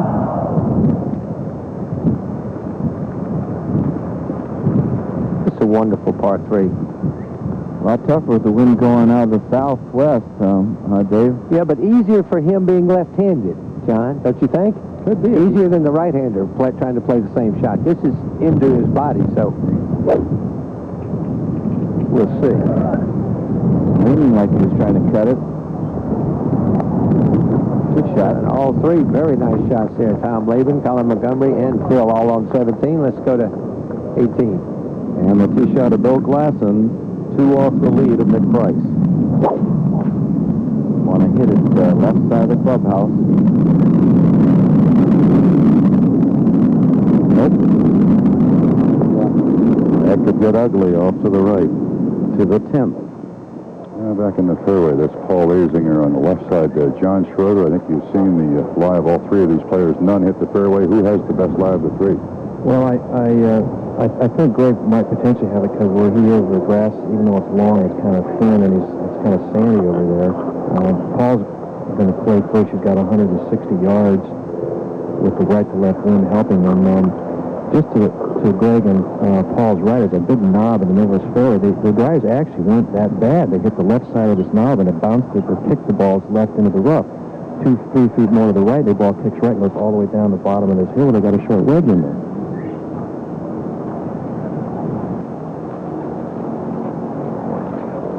Stan has given up just 8 birdies so far in the second round. What's Azinger got there, John? Hitting a 7-iron.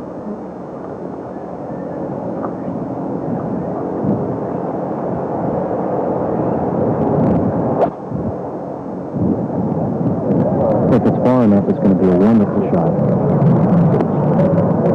Ooh, don't say, and I thought he could get it. Bob, that ball got up and just flew. I thought he might have a problem carrying the front right corner of the green. There is no good lie over this 10th green. Now, looks like Raymond's going to go next. Am I right, John Schroeder? That's correct.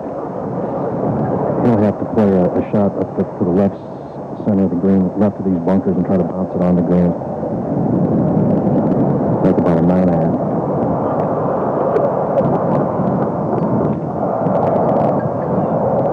Got to get up the hill. It won't. Raymond with 4 bogeys on the front side. Began the day at +4, is now +8. You can see that ball right there, Bob. It's rolling back down another 10 feet from yesterday. It's getting down on the flat and makes it a tougher shot. Norman. Yes, to the hole. John Schroeder assess this one. Well, he's got a good angle to play, even though he isn't a left rough, so he hits the ball high. He's good and strong. The ball is below his feet, so he's going to just make sure he keeps his balance by not swinging too hard, because if he swings too hard, he could lose his balance and hit it quicker. The wind is blowing from his right, which will keep the ball, hopefully, from getting away too much to the right. But all in all, I don't think it's that difficult a shot for a player of his caliber.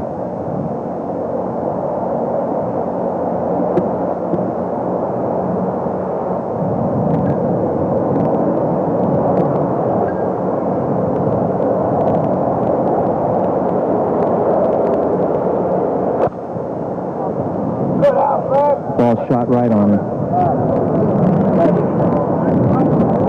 Oh, that was a bad break getting out through that gallery. You'd think it would have hit their feet, but that is not a good spot at all right there. A lot of balls going long, Bob. Yes, they are.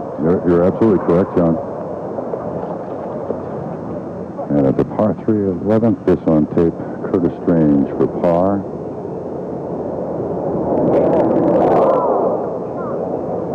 To 17. Mickelson for his birdie 2 to go back to 3 under. A little short, but 3 is never a bad score. So Phil stays at 2 under, even for today's round.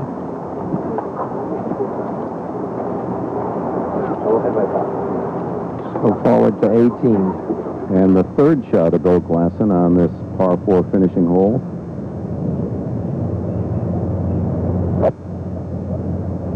Looks like about a 6 iron.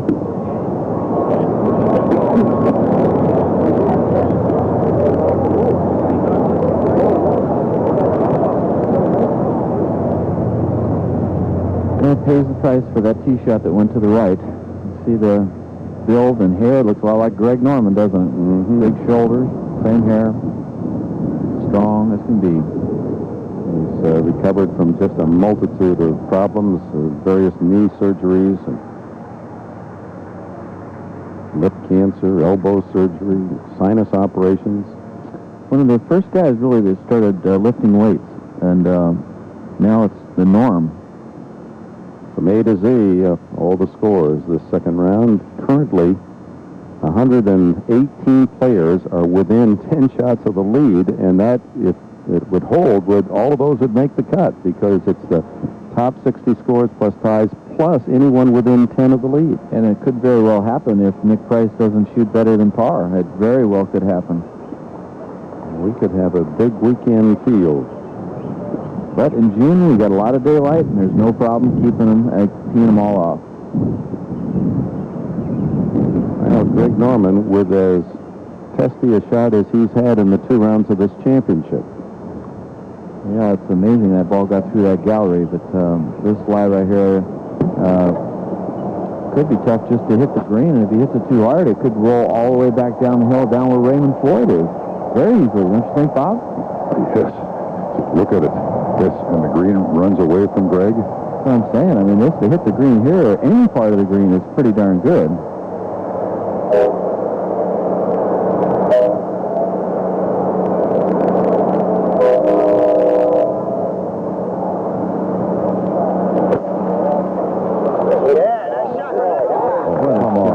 What a shot.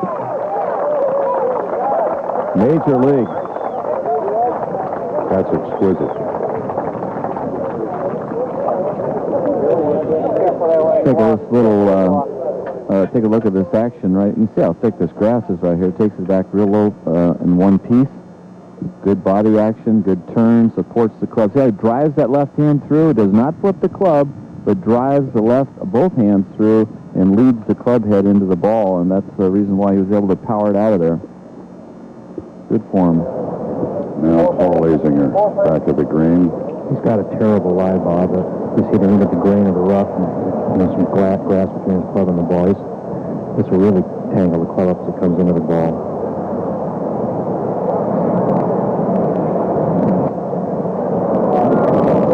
You call it right, John Schroeder. When it's into the green, you just almost got to tell yourself it's about 12 feet farther than you think it is, because you usually chunk it about that much.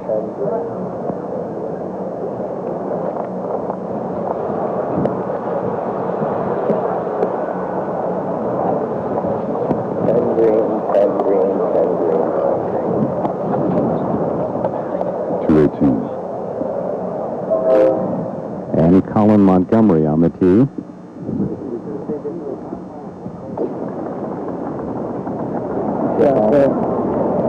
They like it, and for good reason. Good shot there, Monty. Back to 10. For par.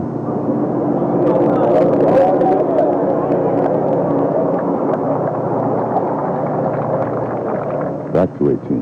And southpaw from San Diego, Phil Mickelson. Going to hit it right at the clubhouse.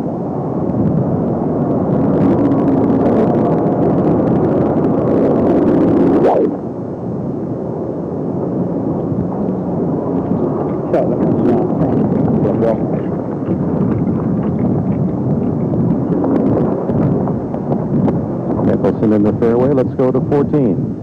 Second shot of Bob Tway, and with the wind picking up, we've seen a lot of golfers on this end of the fairway.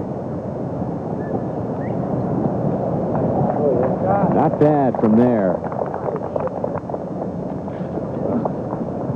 Tway at 2 under, 2 back of the leader. Back to 10. And the situation for Greg Norman is simply he went the first 25 holes without a bogey. Made one at 8. And this is a par putt. John Schroeder, read this one for us. Well, Bob, there's not a lot of break in this, and actually he's got a slight uphill to the cup, so he doesn't have to worry about speed that much. It's a very simple putt for the length it is, and I think his odds are very, very good at holding this, saving his par and getting his momentum back. He's played it beautifully today, just hit 2 drives out of the fairway on 8 in here, and he's paying the penalty.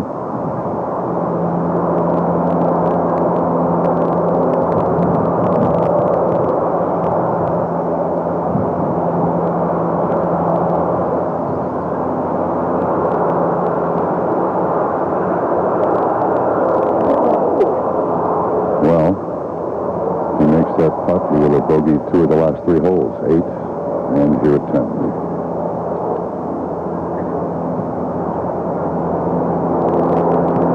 To 18. And Bill Glasson just 2 from the leader, Nick Price. This for par. A little slow, and it breaks at the hole. It is right, a little bit. It's a slow putt. It's hard to hit it hard enough on that putt. Back to 10. This for par for Raymond Floyd.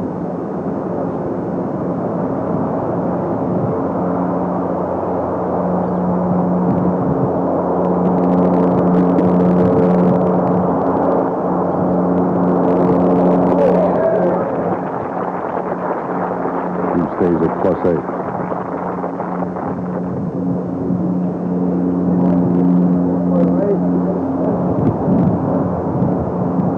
Nano. Age 40.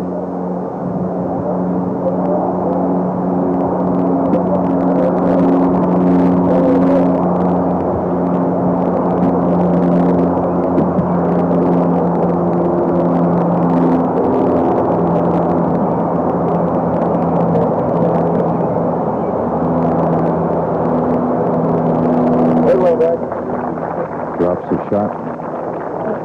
Now 2 under on the tournament, even on the day. To 18. And Bill Glasson, for a while today, sharing the lead with Nick Price at 4 under.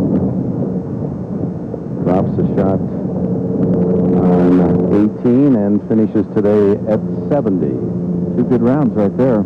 It's right in the hunt. Glasson 1 under for the tournament. The best round of the day, Bob Estes, 367. As you look at the leaders, Estes unfortunately follows a first round of 80. On the 18th fairway, Montgomery and Dan Pohl is there. Well, these guys just put 3 beautiful drives down the fairway. Collins still got 212 yards to the hole. Probably just going to go ahead and rip a 2-iron and try to keep it out to the right, Johnny, and see if he can funnel it down through off of that right side bank.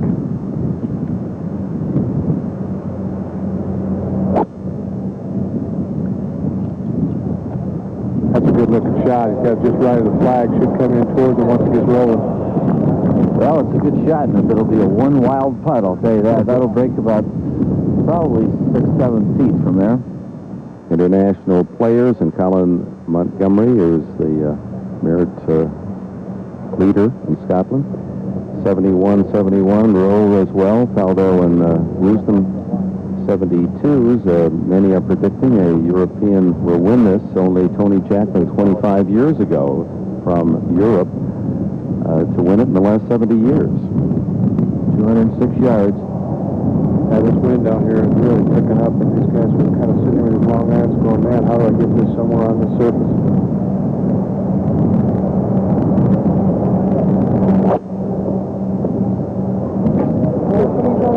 Another good looking shot. He's going to go a little left, Johnny. Ooh, that's going to be real exciting there.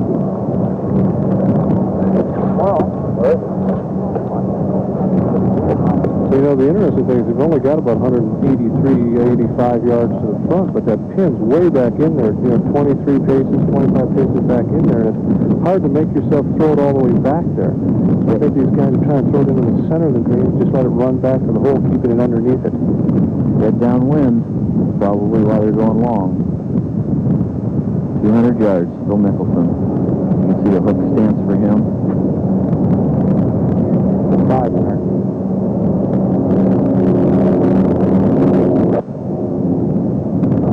An upshot on him a little bit. Johnny was going left and short.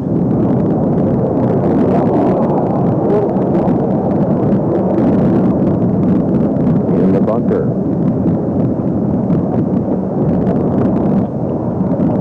So 14. And the birdie attempt of Bob Tway.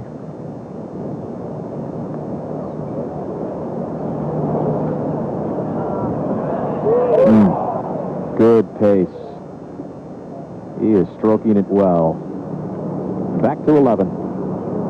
And the tee shot of Paul Azinger, again, 11, plays 147. Shortest hole here at Shinnecock Hills, smallest green.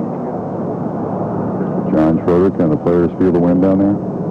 Not really, Bob, but they can see the flag up at the green. It gives them a real good read on what it's doing. And right now it's left to right and helping.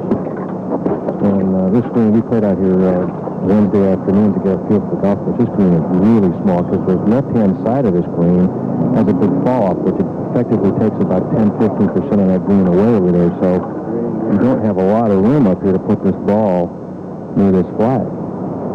And you don't want to hit it in the left bunker. Today, if you hit it in the left bunker, I don't even know if you can hardly keep it on the green going for the pin. And it's one of those holes, Johnny Miller, where you just want to put it on the green, and if you don't, no matter where you put it, you're going to have a real tough time making pars. Wonderful short hole. Right at it. Watch backspin, what it does to it. Whoa.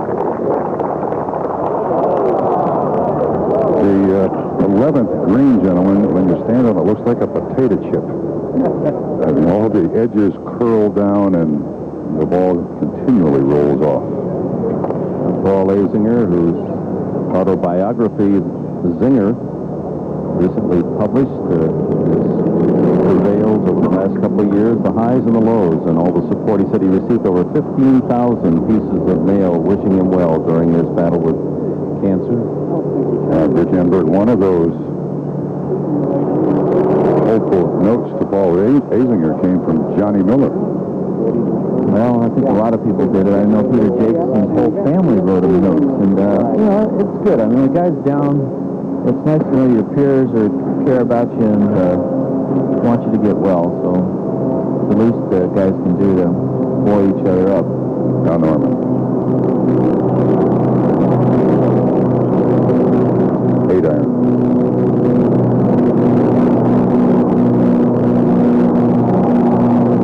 Nice open stance. Real open.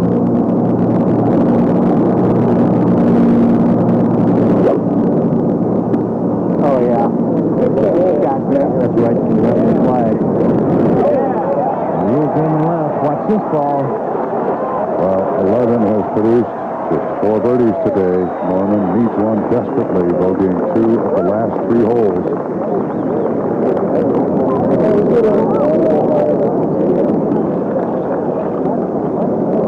One of the better shots of the championship at 11, Bob.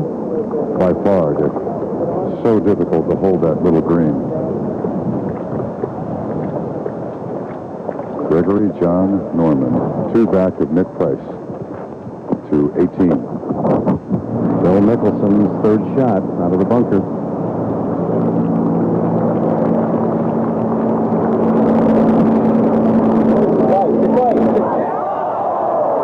Oh, what a touch. Awesome. He makes the ball come down softer than anybody on tour when he wants to. The applause at 18 for Phil Mickelson. 2 off the leader, Nick Price. And we'll be seeing Nick Price, who fired a 66 best of the championship thus far yesterday. He'll be on the tee in about an hour and 20 minutes. Paul Azinger at 11, 2nd shot.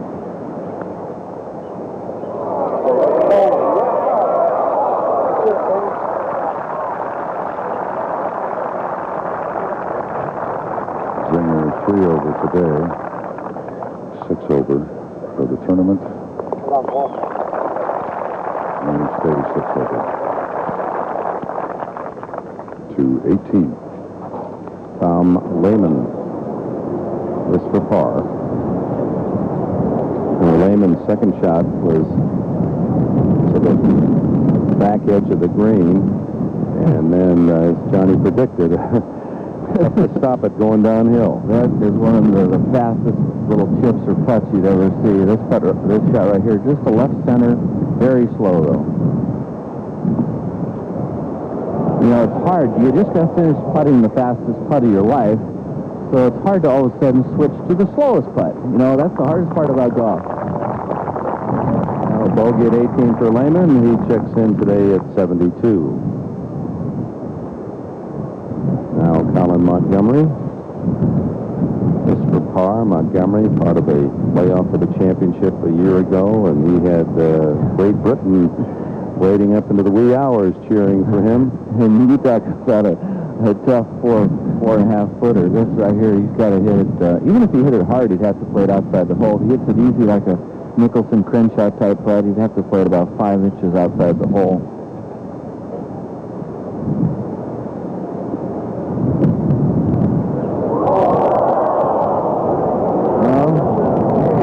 A violent lip out in case you wanted to know it. Bogey for Montgomery, and he finishes 4 over for the day. 74 for Monty. To the 11th. And the birdie attempt of Greg Norman. This putt is for the head. John Schroeder. It's a very, very short putt. Less than 2 feet, no problem.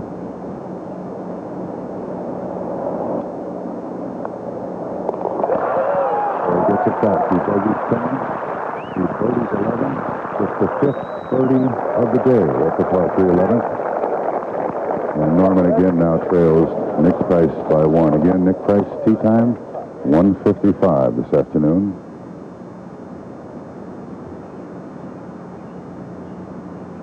In the opening round of the 95th U.S. Open. With all the rain we had earlier this week, everyone expected the scores to dive. Didn't happen. To 18.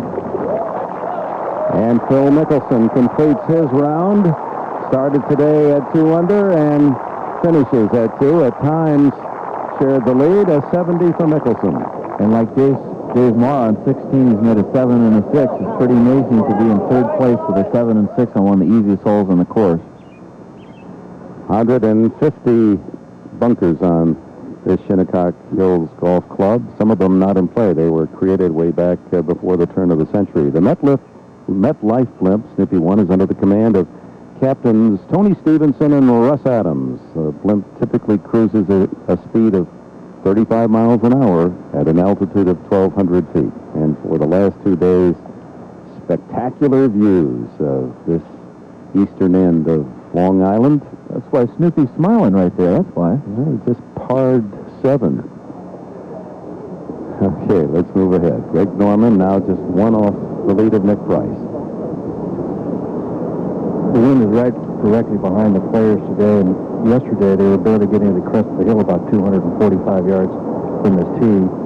Today they'll be carrying it way over, probably carrying 270, 280 in the air. And Johnny Miller having a short iron into a relatively accessible pin.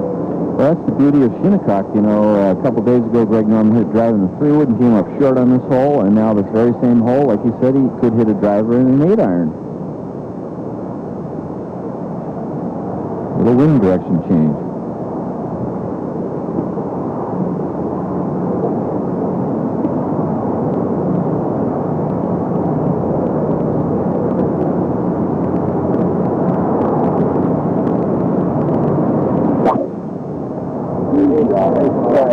Cut the left side. Johnny hit that ball. Johnny hit that ball so hard on his follow through that the club actually almost bent in half when it hit his back. This actually looks like is one of the wider fairways on the golf course, so the tendency is to go ahead and free up a little bit. You talk about a solid setup. It looked like a hurricane couldn't blow him over here. Look at the extension in the left arm, how far behind the ball he gets. No wrist, unusual wrist action, beautiful transfers away. Look at the lateral movement in there and turning out of the way. And watch this fall through. You got to watch this club. Boom! I'm telling you what, that thing almost broke. That's a Jose Canseco swing.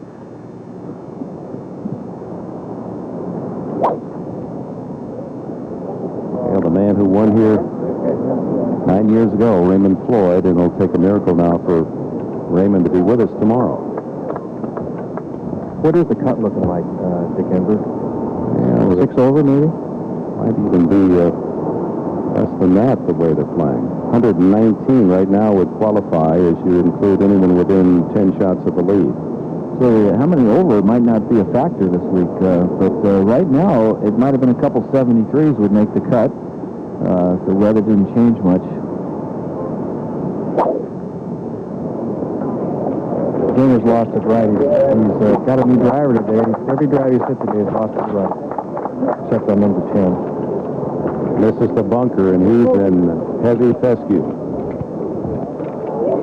Nick Price yet to play today. Still owns the lead. Greg Norman with his birdie at 11. 1 shot back. Phil Mickelson in the clubhouse with a -2 in the championship. Let's take a live look. I mean, look at this swing in real speed, not slow motion, just to see the excitement of this drive. I mean, you talk about hitting through the ball with authority. Watch this again.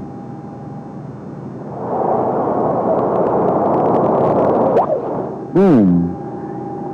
That is something else. I tell you what, Dave Marr, you have a story a little bit similar about Jack Nicklaus. Right. It's a Tournament of Champions one year. He at the 16th hole was trying to hit a real big drive and did the very same thing. The driver broke. He said he thought someone had come out of the gallery and hit him. The club broke right across his back. That takes some real flexibility and some serious acceleration, huh? More than I ever had. David Fay is with us, the executive director of the United States Golf Association.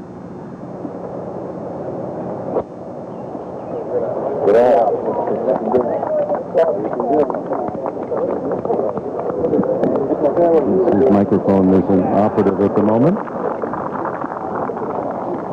Well, we saw Greg Norman with that heroic swing. If the shaft were to break, he would be able to replace that club because he broke it in the normal course of play. Wouldn't be normal for most people, but for Greg it would be. And he could replace it immediately, right? I mean, he if he could. get a club. I mean, right Any now. club, too. Yeah.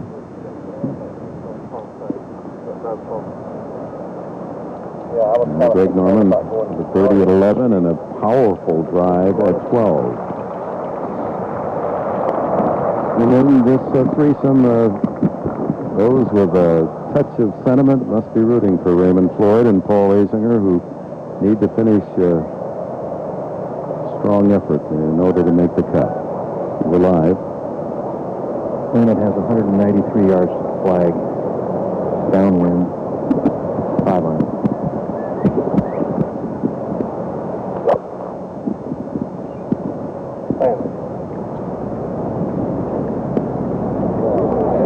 Well, it's going to be close, John Turner.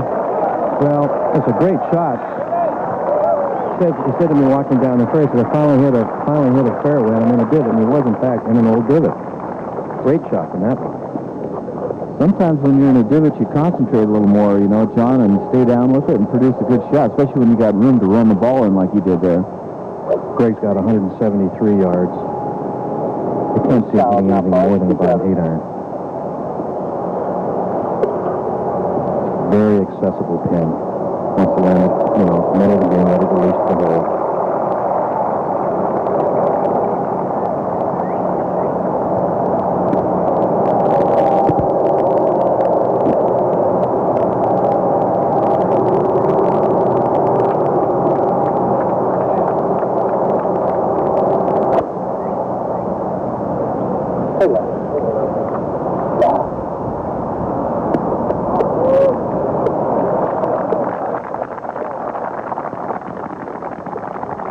Floyd and Norman aboard on 12, and we're going to go to the westward opening hole here at Shinnecock. Par 4 first. Davis Love, second shot.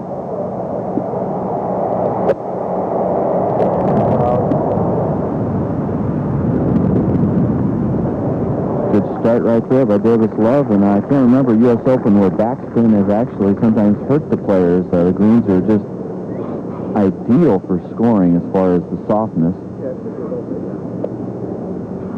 Love starts today +2. Corey Pavin also a 72 yesterday, his second shot. After another good drive, Davis's was a little tougher angle, but Corey's in a beautiful position for a wedge shot to start this second round of the Open with a birdie.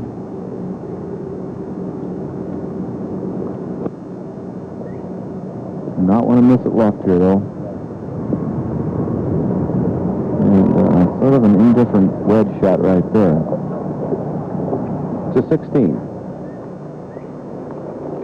The par 5 where we get Bob Tway, his second shot on this 544-yard par 5. On a layup just left of the bunker.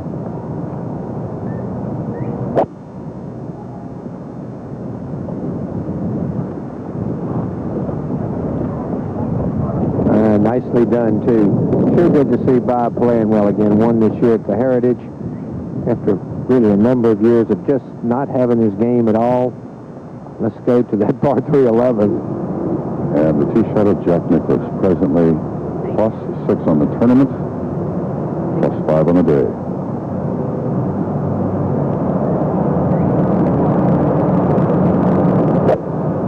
Right on the bubble, folks. He's got to have a good, strong finish if he wants to be around tomorrow. That was a 6 iron. Playing in his 39th straight U.S. Open is Mr. Nicklaus. The last couple of years, a special exemption from the USGA to play in the U.S. Open Championship, and was asked yesterday whether or not he will continue, and he said, I'm not going to accept it if I'm not competitive. He said, however, I do want to make it 40 in a row. Every morning he wakes up, he thinks he's competitive. This guy never thinks he's not competitive. What a legend. The Golden Bear, and now to the Great White Shark. It's a pretty makeable putt, Johnny Miller. About 25 feet uphill, and with a little right to left. a real nice shot, and he actually got a good break. The ball landed on the right of the green and kicked left.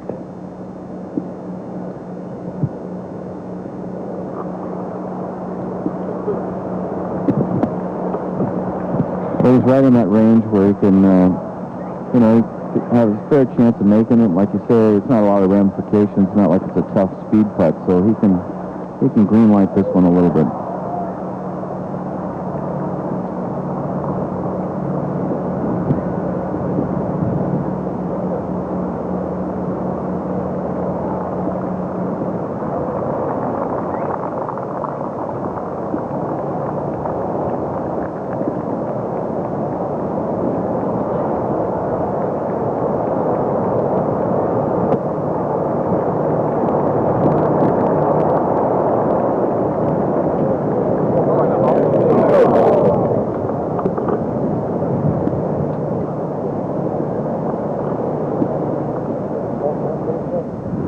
Vijay Singh's third shot. Oh, what a way to start. Singh a 70 yesterday. Chips in for birdie to open his round today. Back to 12. This is Zinger's fourth shot. He had to pitch back out in the fairway after another drive he missed to the right today. Not a whole lot of break here, John. Maybe a little fade to his right, but again, slightly uphill. Fairly miserable putt.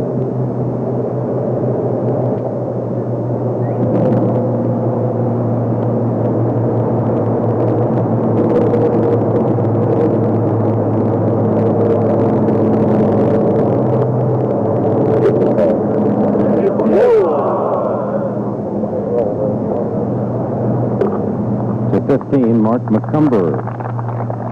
Playing with a calf injury, his second shot. 415-yard par 4 coming out of the primary rough. And with his upright swing and the way he beats down on it, doesn't have any trouble getting the club on the ball. And that's rolled up right up against that 5-inch primary rough. And that's a tough, tough shot. Cumber won over today. And let's go back to the first hole. Pavin has missed his birdie attempt, and now Davis Love.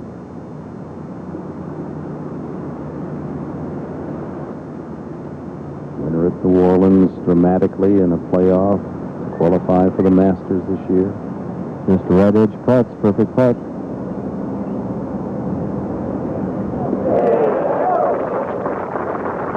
Davis Love and Vijay Singh open the rounds with birdies. Love won over for the championship. Back to 12. To par. Norman stays 3 under, 1 behind Nick Price, who will be on the first tee in approximately 1 hour. Now the great white shark. You get that the crooked nose, he told me, from his early days playing rugby in Australia, and that shocking blonde hair from his Finnish mother. He said she was stubborn. She taught me to stay in there. Jack Nicklaus, birdie attempt at 11. Now it curls.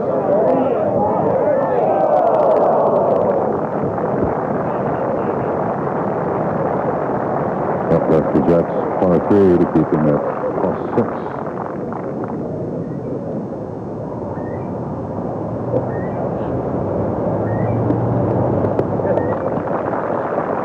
To 15. Jumbo Ozaki. He's 2 under for the championship. Second shot. Par 415. Good shot. To 16. Bob Tway's third shot. Bob 2 under, 2 strokes out of the lead.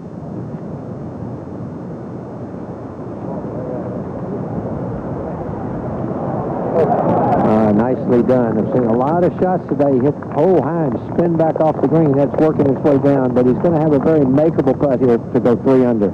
For the 14. This is the par 4, Dave Marr. 444 yards playing downwind. Second shot of Tom Kite.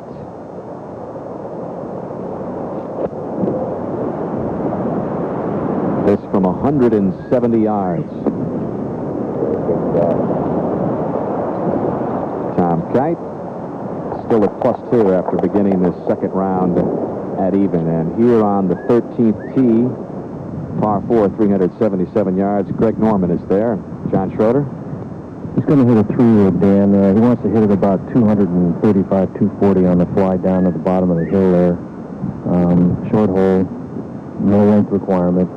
Wind is very brisk into the players, slightly from their right. Very narrow landing area, though.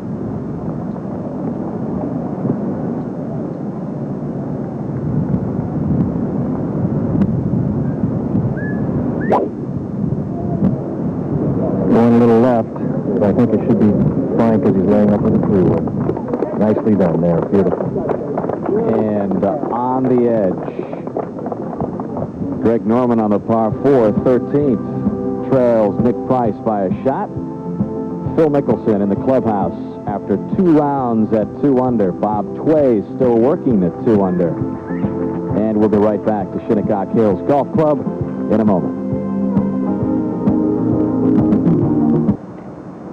As you can see out in Peconic Bay, the winds have picked up. And we welcome to our 18th tower, Phil Mickelson. On his 25th birthday, just think, only 25 more and you'll be playing the seniors. Well, hopefully that's a ways away. Well, you've had some terrific golf here the first 2 rounds, and yet one hole is coming up, has consistently taken a bite out of you. Well, I've played well last 2 days. I'm really pleased to be at 200 par. The 16th hole I haven't played well. I doubled it yesterday and got a little sloppy on a wedge shot today and made bogey. It's one of those things where this golf course will bite you on any given shot. It just so happened that I made the mistake twice on the same hole, but I could have done that on any hole out here. This golf course is extremely tough and demanding on every shot. Let's look at some of your work today. First on the 10th, birdie putt. This is a little bit right to left, just about right edge.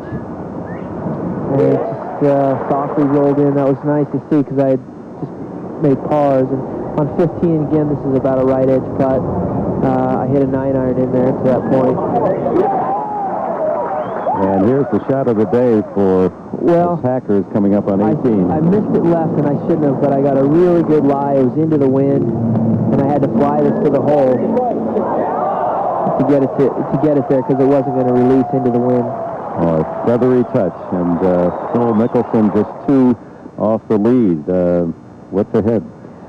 Well, we've got a lot of golf. I think this golf course can play more difficult the next 2 days, especially if this wind continues to stay up. But I'm looking forward to it. I've been playing well, and if I continue to put myself in the proper position, I expect to be in there. Phil, the book on you, by quote unquote the experts, is that might have hit the ball a little too high, didn't knock it down, didn't hit a strong flight. A lot of people were overlooking you here at Shinnecock, and lo and behold, we're watching you on TV, and punch. Phil Mickelson with a punch. I've actually been working on hitting the ball lower for the last 2 years. I think I got the reputation of hitting the ball high when I was an amateur. But I have been working a lot on my ball striking. Dean Reinmuth back home in San Diego and I have been working the last month, especially on a couple of changes, allowing me to hit more solid, crisper iron shots. When you're hitting the ball solid and crisp, it's easier to keep the ball down and drive into the wind. So, you had that little string there where you weren't making the cuts in Florida. You want to change that. Are you tired of people saying you couldn't hit it down? Well, I don't think so. It's that I couldn't hit the ball down. I think it's that I have a tough time putting into the wind because I have such a long, soft stroke that the wind tends to disrupt that quite a bit, and I find myself missing a lot of short ones. So I have to make some type of change to make more of a solid, crisper stroke, such as a Paul Azinger, who's an excellent wind player. So I think that it's not so much that I wasn't keeping the ball down, I just wasn't putting as well. That's interesting. Well, good luck this weekend. Thanks. And happy birthday, Phil Mickelson. Perhaps while he's in contention for this would be his first major championship, maybe it's birthday time for him. It'd be very nice. Shinnecock Hills Golf Club, bringing out the best in golf, and we continue our live coverage at 15. Jumbo Ozaki just missing a birdie putt. The 48-year-old Ozaki, the huge superhero in his native Japan, to 16. Bob Tway, this to go 3 under, 1 under on the day's round. Should move a little to his right. It moved late. Well, they got a little too high outside the hole, but 5 at 16 is not a bad score. 4 birdie at the par 4 14th, Curtis Strange. And he keeps hanging around, gets himself back to +1. And that's his round today. Two-time Open champion. Patience, patience, patience. Keep himself in contention. To 17. There's Bob Troy's group. 167-yard par 3. Now, Johnny and I were discussing a moment ago, a little bit difficult hole for a right-hander in that the wind is blowing from the player's left to the right. You tend to get over the shots. You see a lot of missed shots to the right. But, of course, the one place you really don't want to miss is left. Flagstick today just 18 feet from the left fringe. Got to kind of aim over the middle of the left-hand bunker and just let the wind move it for you.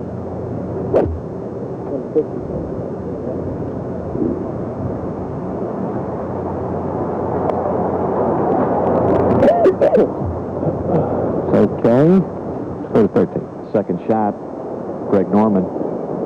143 yards, Dan. Just in a short rough, 8-iron shot. Wind's really testing out here now.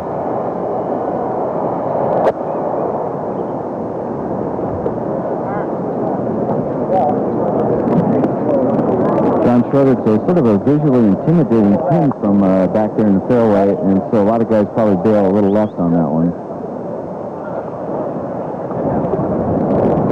Greg Norman, no bogeys yesterday, a couple today to go along with 3 birdies. He's chasing Nick Price, who's about to tee off in a while.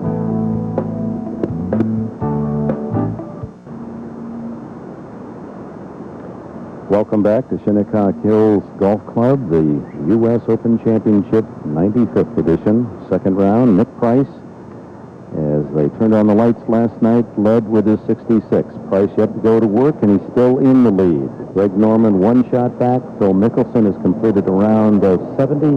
There's 2 behind, along with Bob Tway, Jumbo Ozaki, and Steve Stricker, who's completed 5 today and birdied 3 of the 5. Greg Norman, 1 off the lead.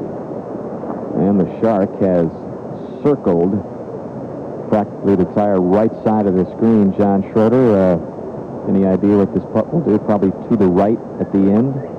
Yeah, Dan, this is a very, very difficult putt because the first third of the putt is fairly level. Then the green runs away from Greg downhill and to his right, so he's got to be very careful not to get too aggressive because he could run 8 or 10 feet by. But on the other hand, if he gets too cautious, he could leave it short and give himself a very tough downhill second. So, going to get this down in 2 would be very, very good. One of his 2 birdies yesterday came on this 13th hole in the first round. This a much more severe challenge.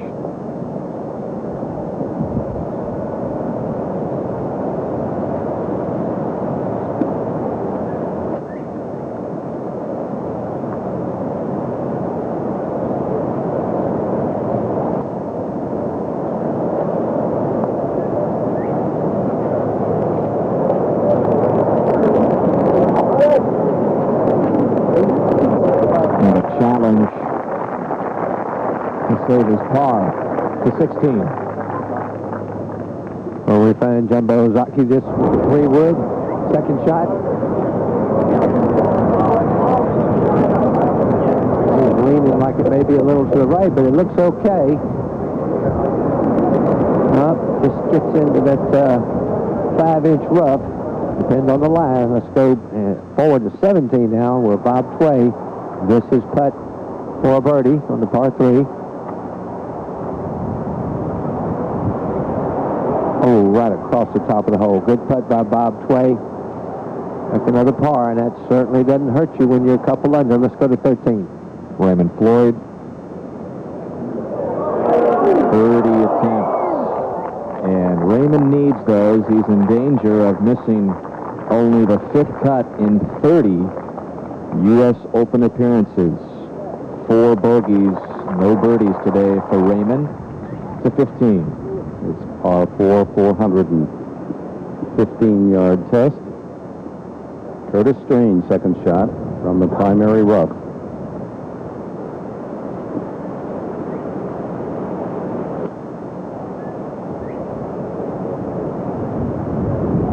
And catches sand. Not a good spot right there with the pin on the left. Ahead to 16. Ozaki's got a little bit of a problem. This might be a very good shot, and it is. Just exactly hole high. Well done. 2 under par, 1 under for the day's round. Go back to 13. And Greg Norman will take his time on this par putt. And the only good thing about it is it's uphill again. He doesn't have to worry about the putt getting away from him. He's just got to play a little left center and make a good solid stroke. But what you have to do to win a U.S. Open championship, you have to make a lot of putts this length because of the severeness of the slopes that he's doing and the speed. It's just very difficult to lag the ball from the distance he started within tap-in range. Just to stay within a shot of Nick Price.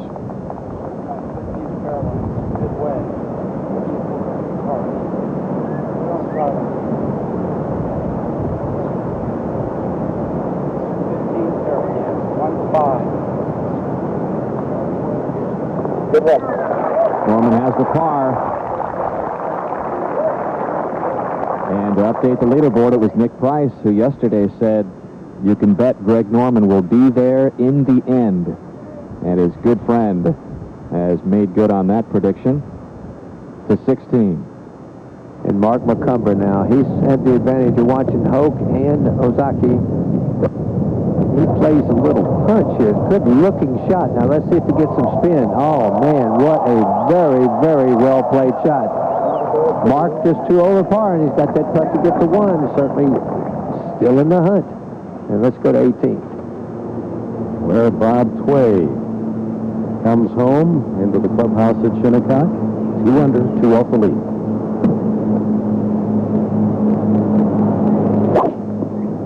Aiming down the right side.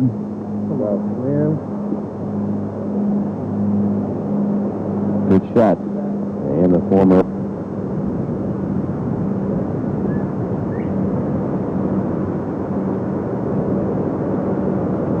breaks left a little bit.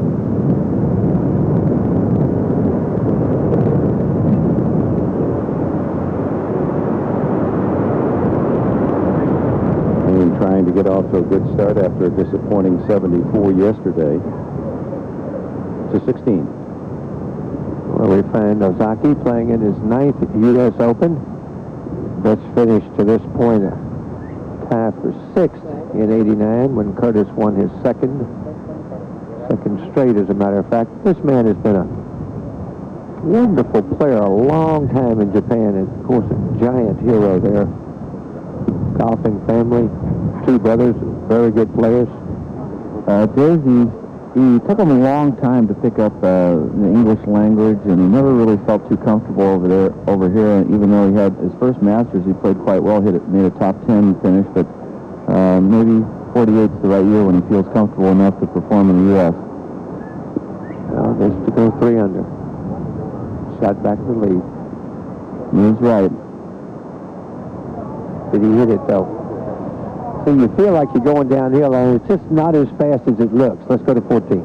From high above the tee at the par 4, 14th, 444 yards. Wind helping today, John Schroeder. Yes, it certainly is, Dan. There's a trap 310 yards approximately from where Greg is hitting the ball that he wants to stay short of. So he's going to hit a 3-wood. Should leave him in the area of 150 yards for his second shot. Much easier to hold than yesterday when the hole was a little, when it was into the players from their left.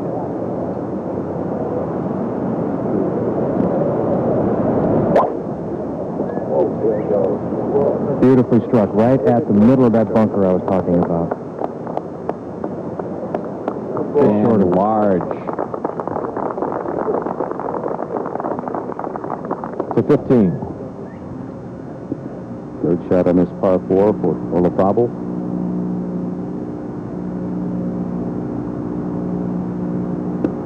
Off the flagstick.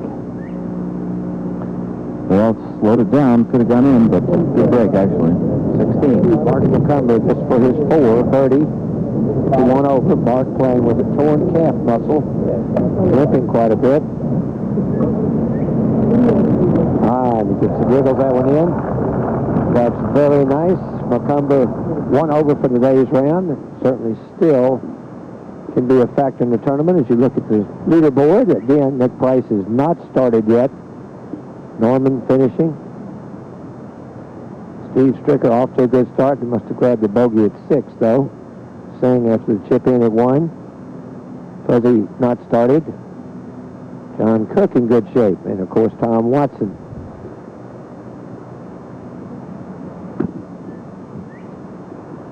We move over to 17, 167 yards. And, of course, as I said about his sore leg, he was out looking at one of his golf courses. He's a golf course architect and tore a muscle in his leg, and it's good to see that he can continue playing.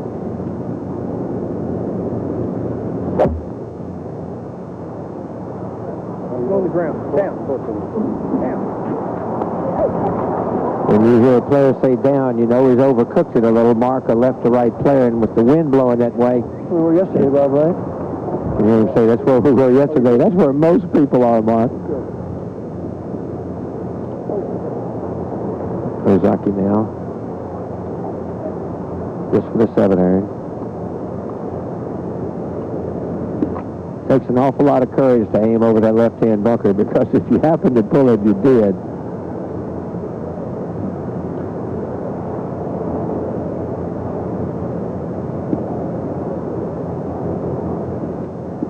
Ozaki aimed well left.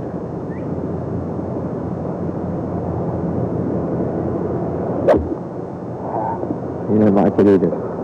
It's just hard not to bail out. And a weak shot there by Jumbo. That's the indecision and not really making yourself go ahead and hit the best shot you can hit. So with Nick Price sitting on a 1-shot lead, Greg Norman coming in, a lot of players still with a great chance here today to get into the lead. Second shot, Greg Norman, par 4, 14th fairway.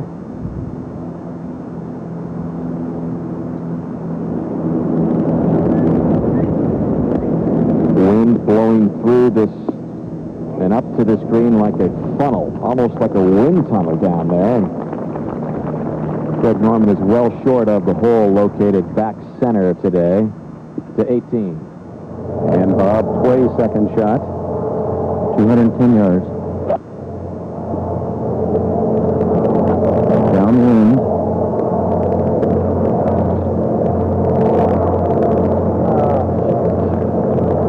And it'll continue to roll well below the hole. Well, it's better than above. Let's look down on number 1. And there we find one of golfing's greats, Tom Watson. Level par. He's with Nick Faldo and Fred Couples. Well, obviously, there's a lot of sentimental value to this group right here on both sides of the Atlantic. And I think Tom Watson can hang in there. His putting was strong yesterday. He has said that he's pretty strong with his putting now through 3 rounds, just that 4th round, so we'll see if that continues. Of course, Nick Faldo has made a special attempt to come over to the United States, play regularly here, secure a place to live here, and made the commitment to win this golf tournament. This one in particular, the United States Open. Faldo, of course, +2. Couples is struggling, been struggling all year, +7 with the bad back, and of course we're down here in 14 with Dan Hicks and Raymond Floyd. His second John Schroeder distance. 155, Dan. Landing it short and let it release back to the hole. Beautifully played. Well, it was the 14th hole back in 1986 where Raymond Floyd captured the lead from Payne Stewart and never let go of it and went on to win the U.S. Open. This could be his last trip down 14 this year if he doesn't make the cut. Back to 1. And Tom Watson to lead off. Such an important tee shot. You're nervous. It's a diagonal tee shot. You want to get it in the fairway. Establish the fact that you can hit it and get off to a good start. Going probably with could be a driver. It is a driver. Could be going a little right. I don't know. Yep. Not a good way to start the day, but he's so darn close to the green that anything but a ridiculous lie, and that is a bad break there. Might be standing out of the bunker. Seattle, Washington. And we know who lives in Seattle, or was from Seattle anyway, Washington, Mr. Fred Couples. It's kind of surprising looking at the statistics yesterday because 1 is considered by the members one of the easiest holes, and yet it played as the 9th toughest. It's all the U.S. Open jitters is all it is.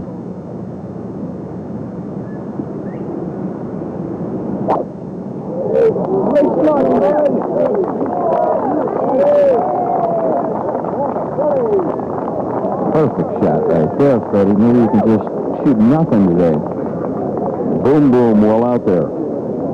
From England, Nick Faldo.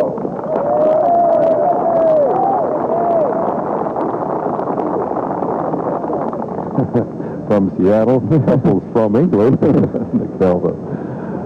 That's why the whole country calls him their own, his own. Okay, you can see the diagonal shot here into number 1. Perfect shot would be just a slider. The wind is going left to right. And into a little bit.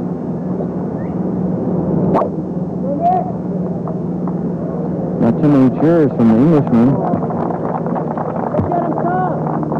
Oh, not a bad shot, but no cheers. Now they're appreciating it. You can imagine it'll be a large gallery following that cruising. The 17. Well, we left Rocky. Missed the green short. This is little pitch.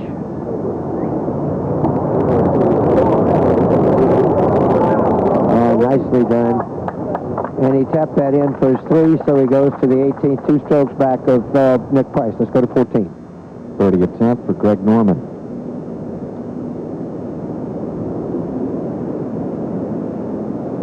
Breaks just a little left.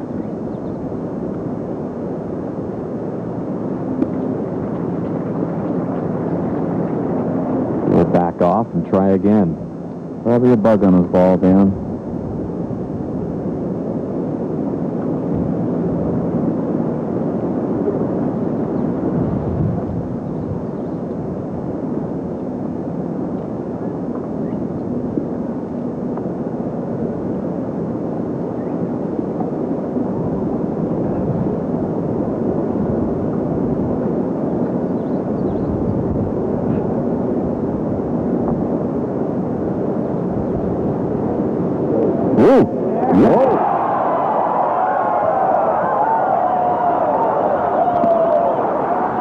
Is that sweet? And Greg Norman has tied Nick Price with, I think, an unexpected birdie. I mean, it funnels down into the hole, but that was lengthy.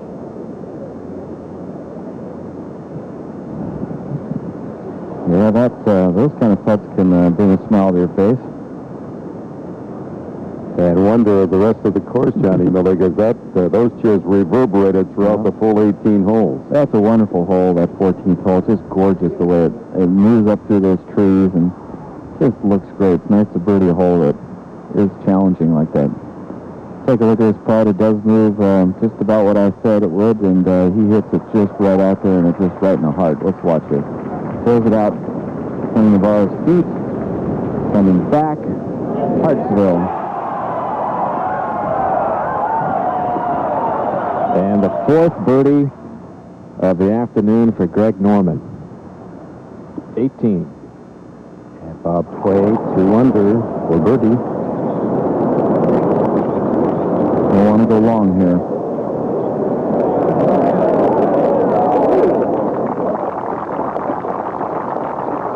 Back to 14. Raymond Floyd for his birdie.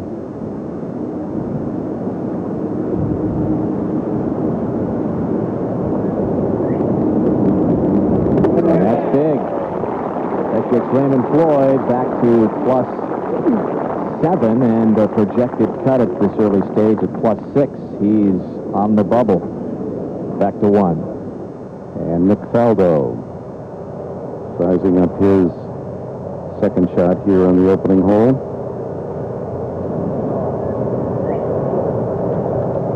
And he plays golf like a fine wine connoisseur. He hits no shot before it's time.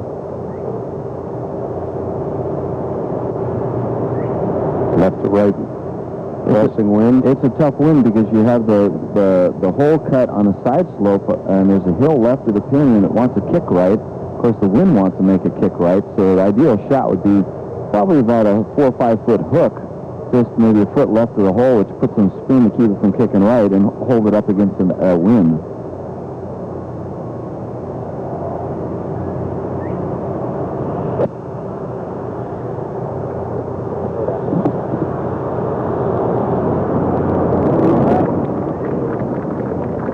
Not bad. At 18, on the tee, Jumbo Ozaki.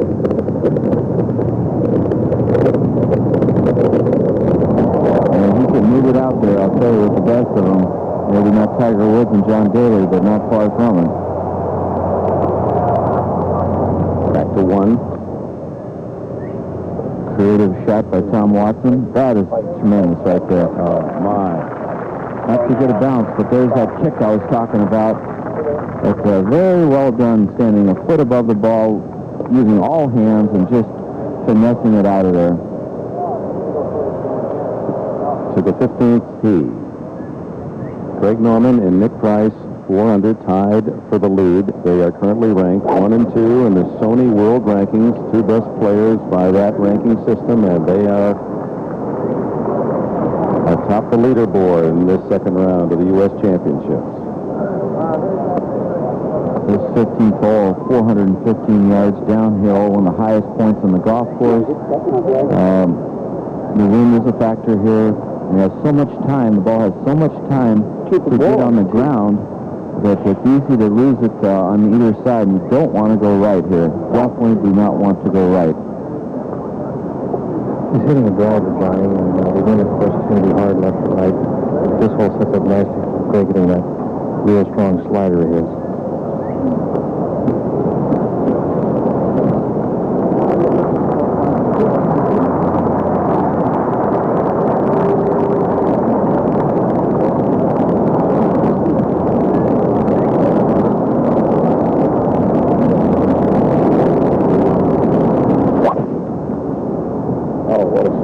Really speedy. Really.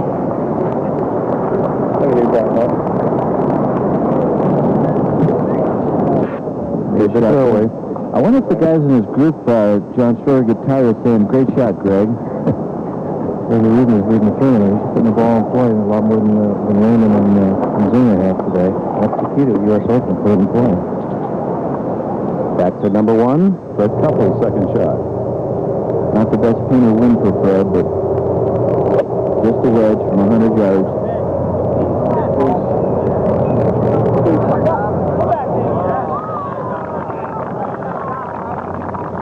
This gallery rooting hard for Couples to have a big round today after 77 yesterday. Here they are. Top 2 players currently ranked in the world, Norman and Price at 4 under, and Price about to head for that first tee. Phil Mickelson 2 under. Fuzzy hasn't played yet. He had a solid 69 yesterday. We just saw Tom Watson on the first hole. Billy Andrade finishing today, and he's just 1 over. A lot of it will depend on that 2 o'clock buzzer you talk about, where the wind might make a transition, might lay down and do nothing for a couple hours, and if that's the case, the afternoon guys will have an advantage. Tom Watson, third shot. So the pace on his long putts yesterday was really good by his standards. That one wasn't as good, but he hit 2 memorable bunker shots in a row. 18 yesterday, he puts it in the left bunker, really not much of a shot for most human beings.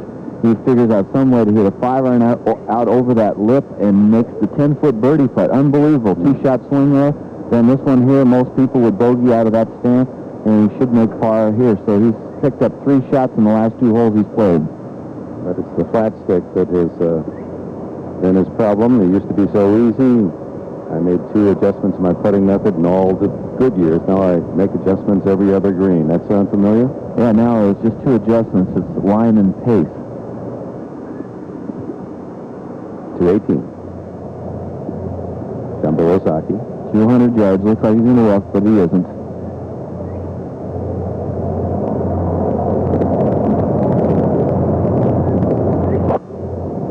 Could be a big 5 from there. That's interpreted in Japanese as get up. And a birdie chance for Ozaki. It was 2 under coming to 18. Ozaki's already earned 3.4 million yen. We'll have to ask our financial advisor for the current exchange rate on that, but it's a lot of dollars on the Japanese tour this year. Maybe Dave Marr knows. And the best part of that is the Chunichi Crowns. There's 3 big tournaments in Japan: the Japanese Open, Chunichi Crowns, and the Dunlop Phoenix. And the Chunichi Crowns is the first crown of the year, and it's on the Emperor's birthday, so that's a heck of a tournament to win for him. Now let's go to number 1. Fred Couples has made par. Now Faldo for birdie.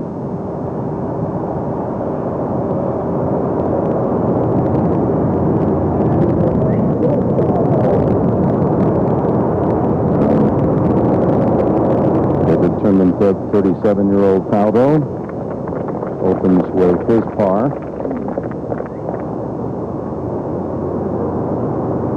And Tom Watson now.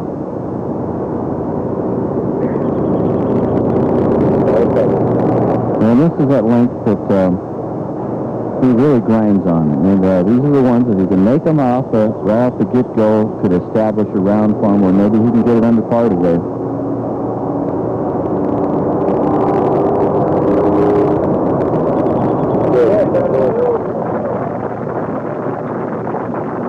Tom Watson goes to the second hole, the par 3 plateau hole, with his par.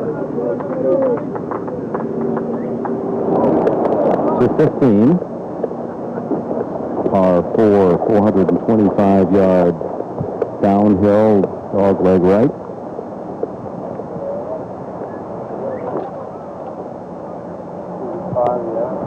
Who's going to go first here? John Schroeder, Raisinger? Yeah, Paul's away. He's got 134 yards right in the right center of the fairway. Great angle to come into the flag, hitting a pitching wedge. I can tell he's got one of those beryllium pins, a strong pitching wedge. Got a little low shot in there. Pin's only 7 paces on the green, right over this corner of a bunker card in the left front of the green, so you cannot come up short here. You must at least carry it to the flag.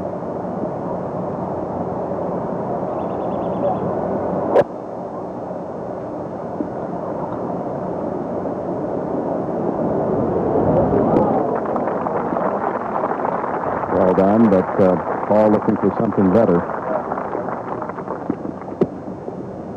Raymond's found the rough again. It's just been one of those days. He just has not put the ball in play, and he'll do that in this type of tournament. You just put so much stress on your short game, and these games are so difficult. It's hard to stay around par. He has 128 yards.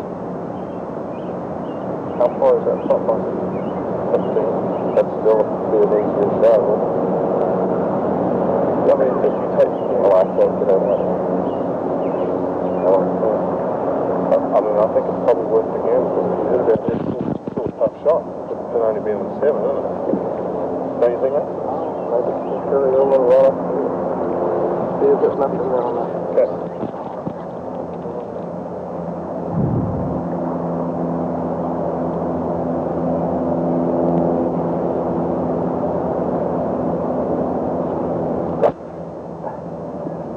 Oh, you could hear that heavy. That was thick right there. And it's interesting how he's come alive knowing that he has to get it on to make that cut, but that one there is not going to help, and that's a very difficult bunker shot from there. Long bunker shot. To 16. Well, we found 2-time Open champion Curtis Strange. This to go even par. This for a birdie at 16. Oh, just broke out of the right side on him, so Curtis stays 1 over going to Back to 15, and Greg Norman. His approach. He has 117 yards, and this is a very easy shot for Gray. He'll throw it up in the air, carry it to the flag. He should put this close.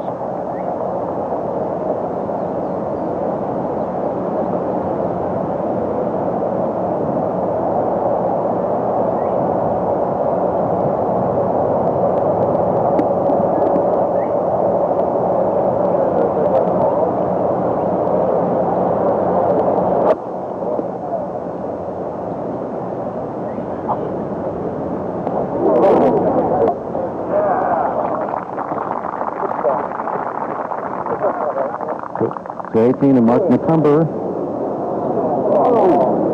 You can see that putt is almost getting a little crazy from over there.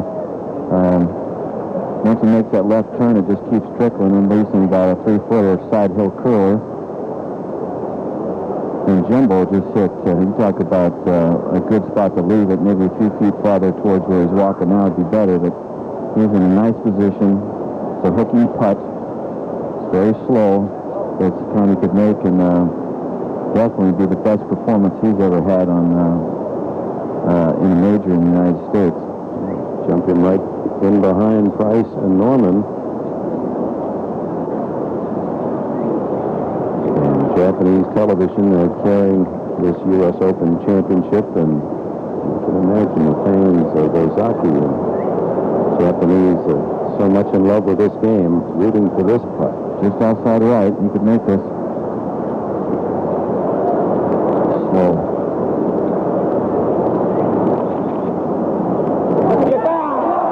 Hearted it. Jumbo Ozaki. Birdie at 18, a 68. What a nice looking numbers for Ozaki. 69, 68, one off the lead.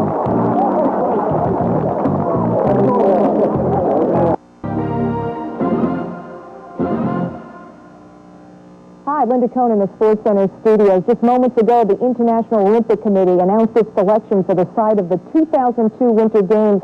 That announcement coming from Budapest and from President Juan Antonio Samaranch. Well, the International Olympic Committee has decided to award the organization of the 19th Olympic Winter Games in 2002 to the city of Salt Lake City.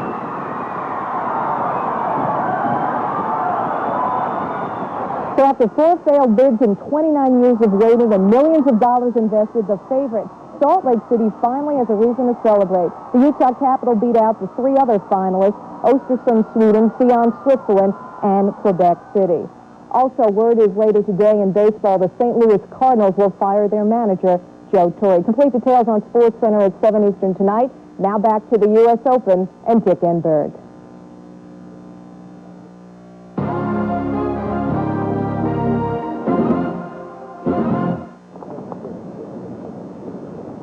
Thank you, Linda, and for all the great fans, winter sports fans up in that marvelous part of the world, Utah, Salt Lake City, congratulations. Winter Olympic Games coming in 2002. Ben Crenshaw teeing off at number 1 with high hopes and a good game and a better putt and stroke. Wants to hit the fairway here, and he has hit it out in the native fescues. The only thing good about that is a good angle to the pin, but that's not the start he was looking for. Let's go to 15. Greg Norman, co-leader for birdie.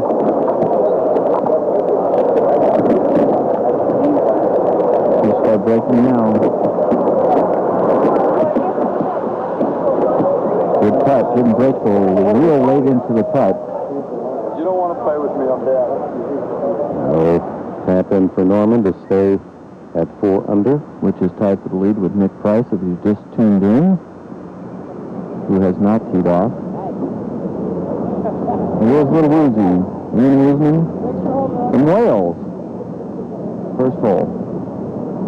Driver. I might be going right also with Ben. Ben, sometimes when you see a ball, you get an image of a guy hitting one, you don't want to copy it, but sometimes it just plants it in there. Chelsea Zeller teed off first. Mr. Casual. Right down the middle. Good release of the golf club. Go down ball. And he's in the primary rough. Looking down on Southampton, Long Island, New York. From the MetLife Blimp Snippy 1, providing aerial coverage of this U.S. Open Championship. The blimp contains almost 70,000 cubic feet of helium, enabling the 130-foot long airship to cruise the sky. Well, hopefully that's the only thing at the U.S. Open site taking the gas, so... Oh, Johnny, you're a new writer, honestly. Oh, not much levity in this weekend at Shinnecock, that's for certain. At 17, Olafable this for a birdie, too, after a good 7-iron shot. And Olafable having a really great last 27 holes after starting out in 41 on the front nine, just to get him back to just 2 over. Oops. Not to be, though. But he got off to 5 straight bogey start yesterday, and with that hurt foot that he's had, we talked about the operation and so forth, he thought he was just gone, but came back very well. And now just 3 over for the championship, so really showing a lot of fight there. Curtis now. Curtis has a little streak going. He's got 6 straight rounds in the U.S. Open of rounds of par or better. And he's 1 over for this round. This putt will get him to even for the day to keep that little streak going, and of course a stroke closer to Price, and he didn't like that from the word go. So 2 missed putts at 16 and 17 as we go to 16.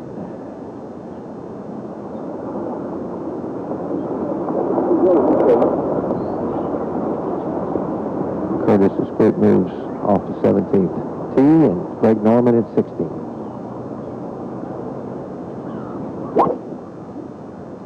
Par 5, 544 yards. That's right up the center of the gut of the fairway. Great drive.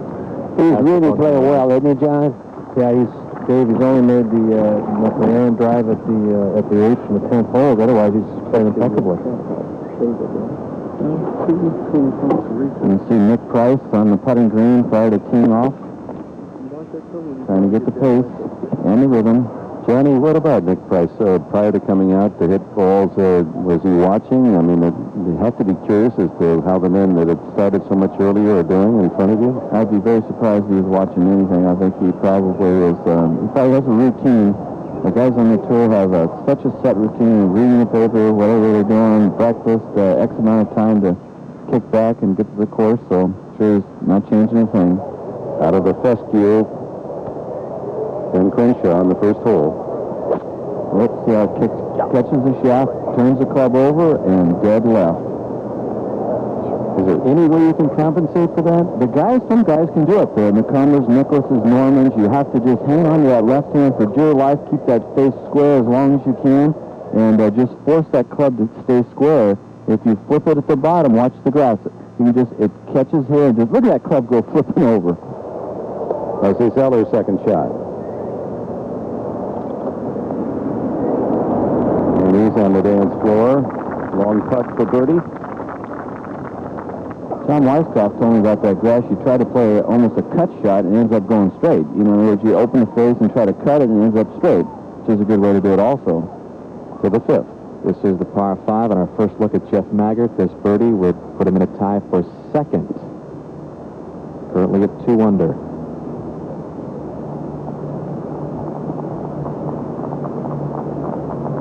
Yes, and Jeff Maggart makes an early sound, gets himself to 3 under par, and back to 1. Woosnam. That's sort of adding insult to injury. On fescue grass, native grasses, and got a tree in front of you, the only one on the course almost. Pretty good shot out of that trouble. Contention. I know you're pleased because as an Oklahoma State All-America, you've contributed back to your alma mater, and Cowboys won the national title this year. Yeah, that was an exciting week. They did great.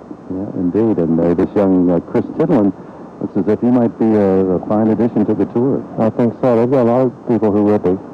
Bob, you know, people look at your career, and you had such a great run in the 80s, the three-time All-American at Oklahoma State, and then came on the tour, had a big year in 86, won the PGA Championship when he holed out against Greg Norman at Inverness, which was really exciting, and played pretty good the next year and a half or so, but coming around 1990 and on, what happened to Bob Tway? People want to know that. Now you're back. We love that, but we want to know really what happened. Well, I don't know if I'm back, but I'm doing better. But it's funny, people want to know, how can you go from playing good to so bad? And the only way I can assess it is that I try to get better. And the things I try to do with my golf swing just weren't suited for me, and I got worse. The book on you was that almost every day you went out and filmed your swing, and you always wanted to tweak it a little, make it a little bit better, that everything revolved around how nicely you thought your swing looked. Well, I think, you know, you play at a certain level, and you think, if I can do something a little bit better, you know, maybe I can go to another level, and I found out that's really not the case.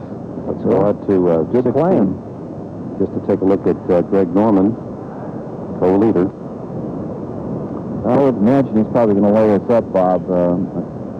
Hit it out near that flag on the right of the clubhouse. Yeah, it's playing straight into the wind right now, so it's really a good drive and a long iron just to give yourself a 9-iron wedge in. I think we're getting back to more of the prevailing wind. Yep, the wind's coming out of the west-southwest, and that's a perfect way up there to this front right pin, which can be a problem if you miss it right.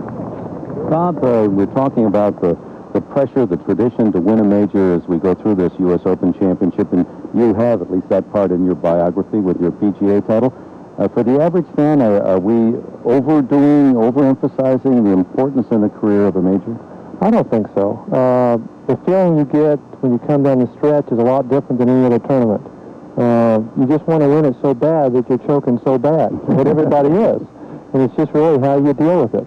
Well, let's take a look at you as one of your moments today. Front nine at 33 in the 7th hole. You've birdied. Well, I was fortunate. I was below the hole where I could hit a little bit of a putter. And Hale had it from behind the hole and putted it off the green right before I putted, so it was a little scary pin placement. What a pin placement. Yes, very much so. Well, we'll leave you with that thought and that memory of a fine round today. Well, thank you very much. Keep up the good play. Thanks. Bob Tway. Greg Norman, Nick Price about to tee off. Jumbo Ozaki finishing with a howl. Birdie on 18. Bob Tway is just 2 off the pace, 2 under. Bill Glasson was 4 under at one point today and had some problems late. Steve Stricker, after birdieing 3 of the first 5 holes today, is given a couple back. Tom Watson underway. Let's go out to Curtis Strange.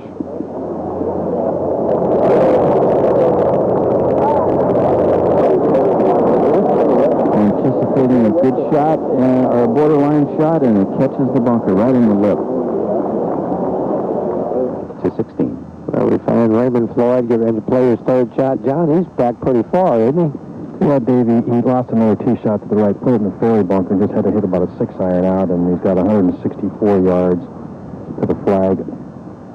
Uphill lie, into the wind. He's going to play at least club and a half, 2 clubs longer. I would imagine he's going to have to hit some kind of 4-iron up there and cut it in there. Well, he's going to be flirting with that bunker, and he's in dire need of getting at least 6 to have a chance to play over the weekend.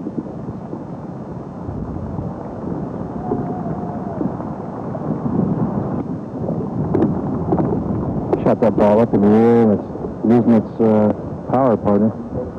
Oh, you got it there. Great shot. Good shot. Yes, it is. Exactly hole high. Let's go to 15 and Jack Nicklaus. And Jack with his 2nd shot into 15.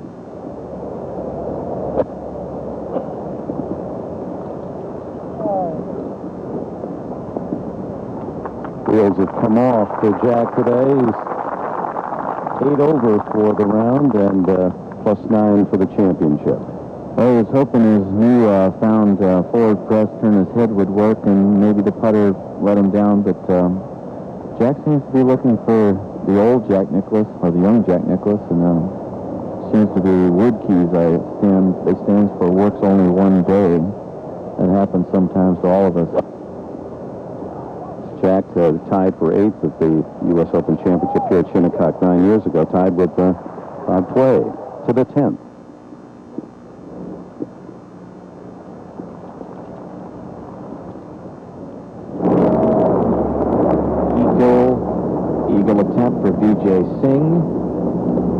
hole is playing so easy. He hit an 8-iron on his second shot and reached this green in 2. He'll go to 2 under. To 16. Greg Norman's third shot. Be interesting to see if he takes us at the hole or puts a little left. Well, they pulled it, John. You can hear him say that. But if your heart does slip a little, you want it to slip on the left side because that's where the room is. So, Greg Norman with a putt to take the lead at long last after Nick Price, who is not even teed off yet. What will happen? Come back and see us. On this par 4 third hole, has his birdie. Very nice. Tough hole. 18. This is for par for Curtis Strange. Watch this putt, folks. He's in a little bit of real estate left there.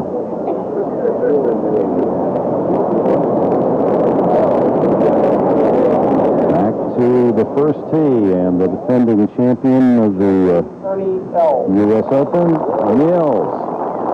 Ernie struggled big time yesterday with the driver, and shots off the tee was in that fescue. It seemed like every other time.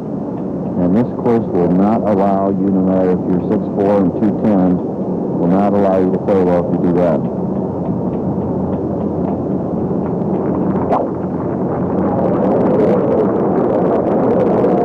That's a murmur drive. That crosswind is carrying tee shots left to right. And that's the reason for the murmurs. He's in the high fescue. This is a very attractive... Zimbabwe, Nick Price. Very attractive threesome. Ernie Els, the reigning champion. Nick Price, #1 in the world the last 2 years, and the reigning U.S. amateur champion, Tiger Woods. We'll be seeing this group and many others in our telecast 5 to 7 tonight.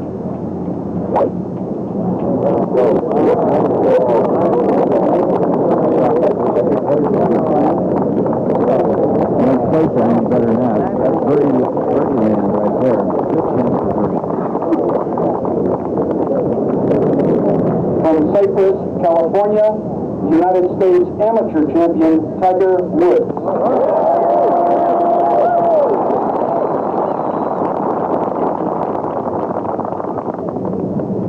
Galler's fallen in love with this 19-year-old, by far the youngest in the championship. Chase Youngman following the opening, shot 74 yesterday, needs a good score today to make the cut.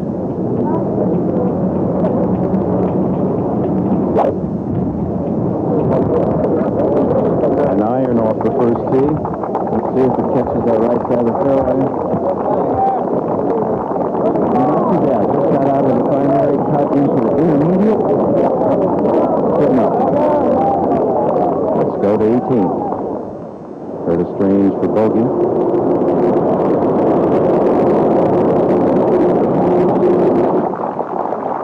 So Strange a 72 today. 2